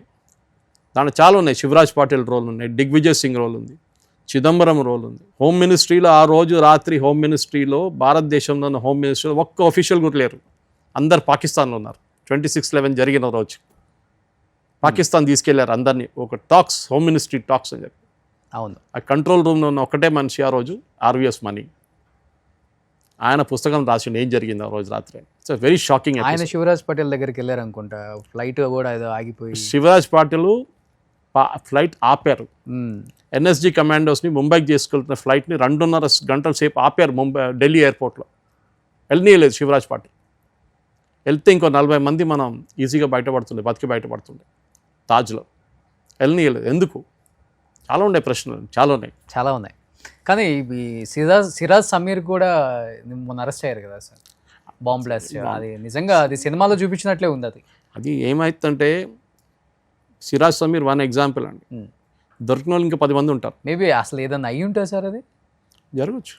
మీరు చూసారు కదా, లుంబిని పార్క్ ఎట్లా జరిగింది, గోకుల్ చాట్ ఎట్లా జరిగింది, మెకా మస్జిద్ ఎట్లా జరిగింది, దిల్సుఖ్ నగర్ ఎట్లా జరిగింది. మనం మర్చిపోతామండి, వారం తర్వాత గుర్తుండదు. పెహల్గాం ఆల్రెడీ మర్చిపోయాం చాలామంది. 26, 20, 22 నంబర్లు కూడా మర్చిపోయాం. సో ఇండియన్ పబ్లిక్కి మెమరీ చాలా షార్ట్. అది ఒక ఎగ్జాంపుల్ అన్న, చాలా షాకింగ్. ఆపరేషన్ సింధూర్ ఆగిపోయినట్లేనా సార్, లేకపోతే మళ్ళీ పాజ్ బటన్? ఏ రోజు మన మీద టెర్రరిస్ట్ అటాక్ జరుగుతుందో ఆ రోజు మళ్ళీ ఆన్ అయిపోతుంది switch. Already air force, army, navy joint press conference ఏం చెప్పారు? It is an on going operation అన్నారు. వాళ్ళు ఆపలేదు, ఆన్ గోయింగ్. ఏ రోజు వీళ్ళు వచ్చి అటాక్ చేస్తారో ఆ రోజు మనం కొడతాం. అంటే కేవలం ట్రంప్ వల్లే ఈ యుద్ధం ఆగిందంటారా, లేకపోతే పాకిస్తానే భారత్కు భయపడి ఆపేసిందంటారా? అసలుకి చాలా స్టోరీలు ఉన్నాయి దానికి. ఎందుకంటే మనం కొన్ని పబ్లిక్ డొమైన్లో మాట్లాడలేము, తెలిసినా కానీ మాట్లాడలేము. ఇంకోటి తెలియకుండా మాట్లాడకూడదు, అది కూడా ఒకటి. ట్రంప్ రోల్ ఏముండే? ఏం లేకుండా యాక్చువల్లీ చేసిందంతా Marco Rubio, secretary of state. అతను మాట్లాడారు. పాకిస్తాన్ వాళ్ళు ఫోన్ చేసి భారతదేశంలో వాళ్ళ మన హాట్లైన్ లిఫ్ట్ చేయట్లేదని కంప్లైంట్ చేశారంట డీజీఎంఓ. ఎందుకంటే భారతదేశంలో వాళ్ళు ఫారెన్ మినిస్టర్ మాట్లాడారు. మిలిటరీ ఇట్లాంటి దాడులు జరుగుతున్నప్పుడు, వార్ జరుగుతున్నప్పుడు డీజీఎంఓ టు డీజీఎంఓ మాట్లాడతారు. మన డీజీఎంఓ ఫస్ట్ మాట్లాడినప్పుడు, ఫస్ట్ డే బాంబింగ్ జరిగినప్పుడు 7వ తారీఖు ఆయన ఫోన్ లిఫ్ట్ చేసి మీరు ఏం కావాలంటే చేసుకోండి అని చెప్పి ఫోన్ పెట్టేశాడంట పాకిస్తానీ డీజీఎంఓ. రిటర్న్ మనోళ్ళు ఏం చేస్తారు? నువ్వు ఫోన్ చేస్తావు కదా నాకు, ఆ టైం నేను ఫోన్ ఎత్తానని చెప్పి ఫోన్ ఎత్తలేదు మనోళ్ళు, హాట్లైన్ ఎత్తలేదు. సో పాకిస్తాన్ యూఎస్ కంప్లైంట్ చేశారు, మేము కాల్ చేస్తే వాళ్ళు ఫోన్ ఎత్తటం లేదు, మాకు సీజ్ ఫైర్ కావాలని చెప్పి. అప్పుడు మార్కో రూబియో మోదీ గారికి ఫోన్ చేశారు. మీరు ఆలోచించండి, ఇదే మార్కో రూబియో పాకిస్తాన్ మాట్లాడి ఫస్ట్ అసీం మునీర్తో మాట్లాడారు, ప్రైమ్ మినిస్టర్తో కాదు, షబాజ్ షరీఫ్ కాదు. ఓకే, పాకిస్తాన్ ఎవరు నడిపిస్తున్నారు వాళ్ళకి తెలుసు. ప్రైమ్ మినిస్టర్ అయినే కదా అక్కడ ఇంకా. నామకే వస్తే ప్రైమ్ మినిస్టర్ అంతే కదా, పేరు కోసం అంతే. అంతే. సో వాళ్ళు మాట్లాడింది అసీం మునీర్తో. ఇక్కడేమో మోదీ గారితో మాట్లాడారు. మోదీ గారు రాజ్నాథ్ సింగ్ చెప్పుంటారు, Rajnath Singh defence secretary, defence minister, army chief చెప్పుంటారు. ఆ హాట్ లైన్ ఒకసారి పికప్ చేయమని చెప్పండి. అప్పుడు పొద్దున 10 గంటలకు హాట్ లైన్ పికప్ చేశారు. నాకు సీజ్ ఫైర్ కావాలని చెప్పి, okay we will check and get back to you అని చెప్పి పెట్టేశారు గాయ్ గారు, okay, lieutenant general Ghai. So అది జరిగిన అది. సో అక్కడ పాజ్లో ఉంది ఇప్పుడు. ఏ రోజు నెక్స్ట్ కాశ్మీర్లో కానీ భారతదేశంలో ఎక్కడైనా ఒక టెర్రర్ అటాక్ జరిగితే ఆ రోజు మేము కొడతాం. చాలా బంగ్లాదేశ్ ఎవరి సపోర్ట్ చూసుకోండి సార్, భారత్ మీద విరుచుకుపడుతుంది మళ్ళీ. బంగ్లాదేశ్లో నెక్స్ట్ 15-20 డేస్లో చూడండి ఆర్మీ మళ్ళీ టేక్ ఓవర్ చేసుకుంటారు. అక్కడ యుఎస్ కూడా చాలా పెద్ద గేమ్ ఆడుతుంది. అక్కడ మయన్మార్లో ఏదో చేస్తున్నారు. మొన్ననే 5 పెద్ద ఎయిర్క్రాఫ్ట్లు వచ్చి దిగింది ఢాకాలో. మయన్మార్కి ఏదోదో ఎక్విప్మెంట్ తీసుకెళ్లారు. నార్త్ అరకాన్ ఆర్మీ ఫైట్ చేస్తున్నారు కదా, నార్దర్న్ మయన్మార్. అవును, అక్కడ కూడా ఏదో జరుగుతుంది. నెక్స్ట్ మయన్మార్ గవర్నమెంట్ పడిపోయిందని కూడా చెప్పొచ్చు, అది కూడా జరగబోవచ్చు. సో యుఎస్ ఏదో గేమ్ ఆడుతున్నారు. చైనాని కౌంటర్ చేయడానికి వాళ్ళకి బంగ్లాదేశ్ కావాలి, మయన్మార్ కావాలి. వీళ్ళిద్దరు కదా పెద్ద బార్డర్స్. ఒకటి Myanmar especially, Bangladesh direct border లేదు. సో మయన్మార్ నుంచి ఏదో చేస్తున్నారు వీళ్ళు, దానికోసం బంగ్లాదేశ్ని వాడుకుంటున్నారు. ఓకే, మనందరికీ తెలుసు బంగ్లాదేశ్లో ఈయన తీసుకొచ్చింది, యూసుఫ్ని తీసుకొచ్చింది అమెరికా అని అందరికీ తెలుసు. అది సిఐ ఆపరేషన్ ఉండే కంప్లీట్గా. షేక్ హసీనాని అక్కడి నుంచి పంపించింది భారతదేశానికి, అన్నీ చాలా క్లీన్గా సిఐ ఆపరేషన్. సో బంగ్లాదేశ్ వైపు మనకు నిఘా పెట్టుకోవాలి. బంగ్లాదేశ్ని ఫైనాన్షియలీ మనం పిండేయాలి. అది చేస్తున్నాం. పాకిస్తాన్కి కూడా మొత్తం ఆపేయచ్చా మనం? ఇంకా పాకిస్తాన్ ఏం తీసుకుంటారండి వాళ్ళు? డబ్బులు ఎక్కడుంది? మీరు ఎవరికైనా డబ్బులు ఇవ్వకుండా అమ్ముతారు ఏమైనా? అమ్మరు కదా. డబ్బులు కావాలి మీకు. పాకిస్తాన్లో ఎక్కడ డబ్బులు? వచ్చిందో $1 బిలియన్ ఇప్పుడు వరల్డ్ బ్యాంక్ నుంచి. అది కూడా 10 కండిషన్లు పెట్టారు వాళ్ళు. ఇప్పుడు దీనికి వాడుకోవద్దు, దానికి వాడుకోవద్దు అని చెప్పేసి. అప్పులు ఇచ్చినోడు అప్పులు ఇయ్యడు కదా. అప్పు రిటర్న్ కావాలి money. This is loan, not a grant. ఏదో ఒక రోజు తిరిగి కట్టాలి ఇది. కానీ ఇదంతా ఎంత ఉంటే వివక్షాలందరూ కూడా మోడీ గారి మీద పడుతున్నారు మళ్ళీ. ఇప్పుడు మల్లికార్జున ఖార్గే గారు కూడా ఒక స్టేట్మెంట్ ఇచ్చారు, జమ్మూలో కాల్పులు మోడీ గారికి తెలిసే జరిగాయి అసలుకి. అది నేను మొన్న కూడా ఇవాళ పొద్దున కూడా ఒక వీడియో చేశాను ఇంగ్లీష్లో దాని గురించి. మోదీ గారు కాశ్మీర్ వెళ్ళే రోజు, ఆ రోజు అక్కడ చాలా పెద్ద వర్షం పడ్డది. స్నో అండ్ వర్షం రెండు ఉండే. అప్పుడు వెదర్ రిపోర్ట్ చూసి మోదీ గారు వెళ్ళలేదు. పహల్గామ్ ఎన్ని రోజుల తర్వాత జరిగిందని, దానికన్నా 15 రోజుల తర్వాత పహల్గామ్ జరిగింది. అవును, ఏదో అదే రోజు జరిగిందంటే చెప్పొచ్చు. మోదీ గారు సౌదీ అరేబియాకి వెళ్ళిపోయారు, ఇది క్యాన్సిల్ చేశాను. సౌదీ అరేబియాకి వెళ్ళేది ప్లాన్ 5 నెలల ముందే ఫిక్స్ అవుతుంది. ఏదో ఒక దేశం నుంచి ఒక దేశాన్ని వెళ్ళడానికి నేను రేపు వస్తున్నాను బాబు అని చెప్పలేము మనం. ముందే ప్లాన్ చేసుకుని 5-6 నెలల ముందు ప్లాన్ చేసి delegation level talks, foreign secretary మొత్తం ప్రిపరేషన్. మోదీ గారు ఎప్పుడు వస్తారు, ఎక్కడ దిగుతారు, ఏం చేస్తారు అన్నీ ఉంటుంది. సో ఖర్గే గారికి ప్రాబ్లం ఎక్కడ వస్తుందంటే ఈ క్రెడిట్ మోదీ తీసుకెళ్ళిపోతున్నాడు అని చెప్పి రాహుల్ గాంధీకి, ఖర్గేకి ఇద్దరికి ప్రాబ్లం ఉంది. రాహుల్ గాంధీకి ఏమో కావాల్సింది, ఎన్ని ఎయిర్క్రాఫ్ట్లు పడేసాం మనది ఎన్ని ఎయిర్క్రాఫ్ట్లు పోయాయి. Already army, navy, air force కలిసి జాయింట్ స్టేట్మెంట్ ఒకటి ఇచ్చారు. All our assets are safe, our our pilots are back. మీరు వినుంటారు ఆ డీజీఎంఓ ప్రెస్ కాన్ఫరెన్స్లో. అసెట్ అంటే వాళ్ళ లాంగ్వేజ్లో వాళ్ళ దగ్గర ఉన్న ఆబ్జెక్ట్. అది మెయిన్లీ ప్లేన్స్ ఉండొచ్చు, గన్స్ ఉండొచ్చు, మిసైల్స్ ఉండొచ్చు. ఆల్ ఆర్ సేఫ్, మన దగ్గర నుంచి ఏం లేదు. కానీ రాహుల్ గాంధీకి ఏం కావాలి, ఎన్ని ఎకరాట్ పోయింది. ఇదే డైలాగ్ పాకిస్తాన్ వాళ్ళు చెప్తున్నారు, మేము 5 కొట్టు పడేసాం, 10 కొట్టు. సరే మీ శాటిలైట్ పిక్చర్ చూపించండి, ఒక శాటిలైట్ పిక్చర్ లేదు. వాళ్ళు S-400 కొట్టేసామని చెప్పారు. అదే అంటున్నాం. సో అది మరి మోదీ గారు చూపించారు కదా, ఆదంపూర్ ఎయిర్ ఫోర్స్ బేస్కి సెల్యూట్ కొడితే ఇక్కడ పక్కన S-400 ఉంది. తమాషాన పాకిస్తాన్ ఏంటంటే డిస్ఇన్ఫర్మేషన్ గేమ్ ఆడారు. కానీ వాళ్ళ దగ్గర ప్రూఫ్ లేదు. మన దగ్గర ఏం జరిగింది, మనం శాటిలైట్ ఇమేజెస్ చూపించాం ప్రెస్ కాన్ఫరెన్స్లో. దాని తర్వాత ఇంటర్నేషనల్ లెవెల్లో ప్రైవేట్ కంపెనీస్ దగ్గర నుంచి శాటిలైట్ ఇమేజ్ తీసుకొని వాషింగ్టన్ పోస్ట్ కానీ, న్యూయార్క్ టైమ్స్ కానీ, మిగతా ఛానల్స్, CNN లాంటి ఛానల్స్ అనలైజ్ చేశారు. చేసి వాళ్ళు చెప్పారు, ఎస్ భారతదేశం కొట్టారు, ఈ అవాక్స్ ఉన్న ఒక ప్లేన్ ఉన్న ఒక హ్యాంగర్ని కొట్టారు, ఈ ఎయిర్పోర్ట్, ఈ రన్వేని కొట్టారు. ఇక్కడ వాళ్ళు డీటెయిల్ చేశారు కంప్లీట్గా. మనం వెళ్ళి చెప్పక్కర్లేదు, మన వాళ్ళు వెళ్తున్నారు ఇప్పుడు డెలిగేషన్. కానీ వాళ్ళు వెళ్ళి ముందే ఇంటర్నేషనల్ ఎక్స్పర్ట్స్, మిలిటరీ ఎక్స్పర్ట్ చెప్పారు, కరెక్ట్ భారతదేశం 11 లొకేషన్లో కొట్టారు పాకిస్తాన్ని, చాలా ధ్వంసం జరిగింది, అక్కడ చాలా లాస్ ఉండే వాళ్ళకని కంప్లీట్. సో మనం ఏం చెప్పక్కర్లేదు. కానీ మన వైపు జరిగిందని మనం ఓపెన్గా చెప్పాం, ఎస్ వీ లాస్ 5 సోల్జర్స్, మన 5 పోయాం. కానీ మీరు ఆదంపూర్ కొట్టాం, మేము అది కొట్టాం, మేము ఇది కొట్టామంటే ప్రూఫ్ ఎక్కడ రానైనా? శాటిలైట్ ఉంది కదా మీకు, ఒఫీషియల్ శాటిలైట్ లేకుండా ప్రైవేట్ వాళ్ళు ఇస్తారు, చైనా వాళ్ళు ఇస్తారు మీకు. వాళ్ళు చెప్తారు చూపించండి, ఆదంపూర్ ఎయిర్ ఫోర్స్ బేస్లో మేము కొట్టాం బాంబు రన్వే మీద, చూడండి అని చెప్తే ఎక్కడ ఏం లేవు పిక్చర్లు. ఒట్టిగా ఏదో AI జనరేటెడ్ ఇమేజ్ యూజ్ చేసుకొని ఏదో ప్రైవేట్ ఇక్కడ నుంచి ఉన్న ఫేక్ ఇమేజెస్ పాత వీడియోలు తీసేసి ఇది జరిగింది ఇప్పుడు అని చెప్పేసి చెప్తున్నారు. ఓకే, పాకిస్తాన్ ఇది ఒక డిస్ఇన్ఫర్మేషన్ గేమ్లో వాళ్ళు ఛాంపియన్స్ వాళ్ళు. అది ఇక్కడ కాదు, క్రికెట్ ఆడుతూ కూడా అంతే వాళ్ళు. సో వాళ్ళకి యుద్ధం కానీ క్రికెట్ కానీ వాళ్ళకి అసలు ఎథిక్స్ అనేది లేదు వాళ్ళు పాకిస్తాన్. అంటే because of Modi India is safe, we all are very safe. నేను చెప్పానండి, ఇక్కడున్న ప్రేక్షకుల దగ్గర అడగాలి, మీ సుమన్ టీవీ ప్రేక్షకుల దగ్గర అడగాలి. 2014 నుంచి 2025 దాకా ఒక బాంబ్ బ్లాస్ట్ జరిగిందా ఎక్కడైనా? లేదు. అదే అందుకనే చెప్తున్నాను సార్. అదే, and that gives you the answer. ఇంకోటి, ఒక ఇన్సిడెంట్ జరిగిన తర్వాత మీకు గుర్తుంటుంది, 26/11 జరిగిన తర్వాత అప్పుడున్న air force chief on record చెప్పారు ఇంటర్వ్యూలో. అప్పుడున్న ఎయిర్ ఫోర్స్ చీఫ్ ధనోవా అనుకుంటా ఆయన పేరు, ఆయన వెళ్ళి చెప్పారు, went and toll Manmohan Singh మేము రెడీగా ఉన్నాం, మాకు టార్గెట్స్ తెలుసు పాకిస్తాన్ ఏం కొట్టారు, మీరు ఆర్డర్ ఇవ్వండి అని చెప్తే ఆర్డర్ ఇవ్వలేదు. పార్లమెంట్ అటాక్ చేసింది, ఏ అటాక్ మన రిటర్న్ కొట్టలేదు. అవును, మనది అక్షర్ధామ్ అటాక్ జరిగింది, ఏం చేయలేదు. 26/11 జరిగింది, ఏం చేయలేదు. పాకిస్తాన్ గట్స్ వచ్చేసింది. ఈ న్యూక్లియర్ బాంబ్ అని చెప్పి ఆ బ్లఫ్ కొట్టుకున్నారు చూడండి, మోదీ గారు అదే చెప్పారు, ఆ న్యూక్లియర్ బ్లఫ్ని మేము కొట్టేసాం ఈసారి అని చెప్పి. మీరు ఆ మాట నోరు నుంచి ఇంకా బయటికి తీసుకురాకూడదు. న్యూక్లియర్ మీ దగ్గర న్యూక్లియర్ పని చేయదు, అది మేము చేసి చూపించాం మీకు. దమ్ముంటే న్యూక్లియర్ తీయాలండే మీరు, ఇప్పుడు తీయలేదు వాళ్ళు. సో ఆ న్యూక్లియర్ బ్లఫ్ని వాడుకున్నారు ఇప్పుడు దాకా. మాదార్ న్యూక్లియర్ బాంబు ఉంది, మాదార్ న్యూక్లియర్. చిన్నపిల్లలు చూడండి ఎప్పుడు దమ్కేస్తున్నాడు చూడండి. అవును, మేము నా అమ్మగారిని పిలుచుకొస్తాను నేను కొట్టడానికి అని చెప్పి, అది ఆ సంగతి ఆమె కొట్లాడినప్పుడు. ఇది కూడా అంతే. ఓకే, సో లాస్ట్లో మోదీ గారు చూపించారు దట్ ఇట్లాంటి ఈ బ్లఫ్ ఇస్ నాట్ దేర్ అని అడ్రస్ టు ద నేషన్. ఆ రోజు ఇంకా ఆదంపూర్ అడ్రస్ చేసింది అంటే చాలా క్లియర్గా చెప్పారు, we are called the bluff of Pakistan. ఇంక ఇప్పటి నుంచి వాళ్ళు దీని గురించి అసలు మాట్లాడారు. ఎట్లా దెబ్బ కొట్టామంటే చెంప మీద కొట్టినట్టు కొట్టాం మనం. ఇంకా వాడు లేవలేదు, ఇంకా బాక్సింగ్ మ్యాచ్ నుంచి కింద వాడున్నాడు ఇంకా పాకిస్తాన్. కానీ ఇప్పుడు ఏదో కొంచెం బ్రేక్ ఇచ్చి ఆగింది కానీ పాకిస్తాన్ ఇన్ కేస్ ఏదైనా స్టార్ట్ చేస్తే భారత్ ఈసారి ఎంతకైనా చేయరు. ఎందుకంటే యుద్ధం అనేది ఎవరైనా చేయొచ్చు, ఎప్పుడైనా చేయొచ్చు, దాంట్లో పెద్ద ప్రాబ్లం ఏం లేదు. కానీ దాని రిజల్ట్ అర్థం చేసుకోవాలి. యుక్రెయిన్ చూడండి, నెక్స్ట్ 50 సంవత్సరాలు పడుతుంది రీబిల్డ్ చేయడానికి. గాజా సంగతి చూడండి, అసలు ఒక్క బిల్డింగ్ కూడా కరెక్ట్గా నిలబడదు. అవును, మీకు ఎంత కోట్లు ఖర్చు పెట్టినా కానీ మీకు టైం వీడియోస్ చూస్తుంటే మనకే ఏడుపు వస్తుంది సార్ ఆ టైంలో. అదే అంటున్నా. సో మీరు ఎందుకు చేశారు? నేను అప్పుడు దాని స్టార్టింగ్, మన కాన్వర్జేషన్ స్టార్టింగ్లో అదే చెప్పాను నేను, ఒక ఎండ్ ఉండాలి. ఫుట్బాల్ గేమ్ 3 రోజులు ఆడలేము కంటిన్యూస్గా, ఎక్కడో ఆపాల్సి వస్తుంది, అందరు టైర్డ్ అయిపోతారు. మీరు 90 నిమిషాలు పోయి 120 నిమిషాలు ఆడగానే అందరు టైర్డ్ అయిపోతారు ఆల్మోస్ట్. ఇది కంటిన్యూస్ ఏం ఎండ్ లేకుండా పోతే మోదీ గారు పాకిస్తాన్ కొట్టేద్దాం, పాకిస్తాన్ ధ్వంసం చేసేద్దాం, అంత ఈజీ కాదండి.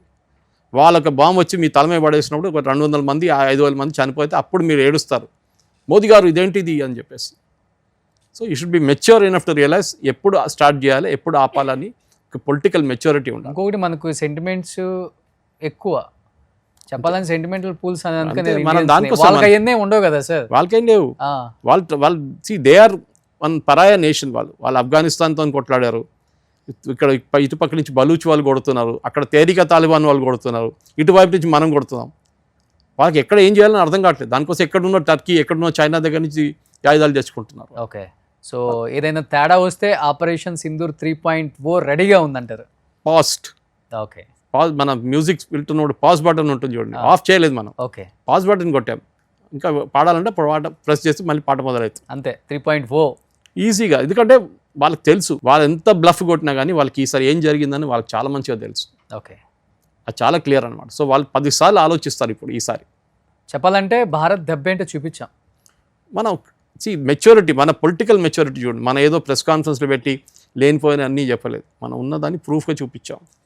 దాని తర్వాత ఇంటర్నేషనల్ ఎక్స్పర్ట్స్ వచ్చారు, వాళ్ళు చూపించారు. మనం ఇక్కడెక్కడ కొట్టాను డీటెయిల్స్ ఇచ్చాం మనం.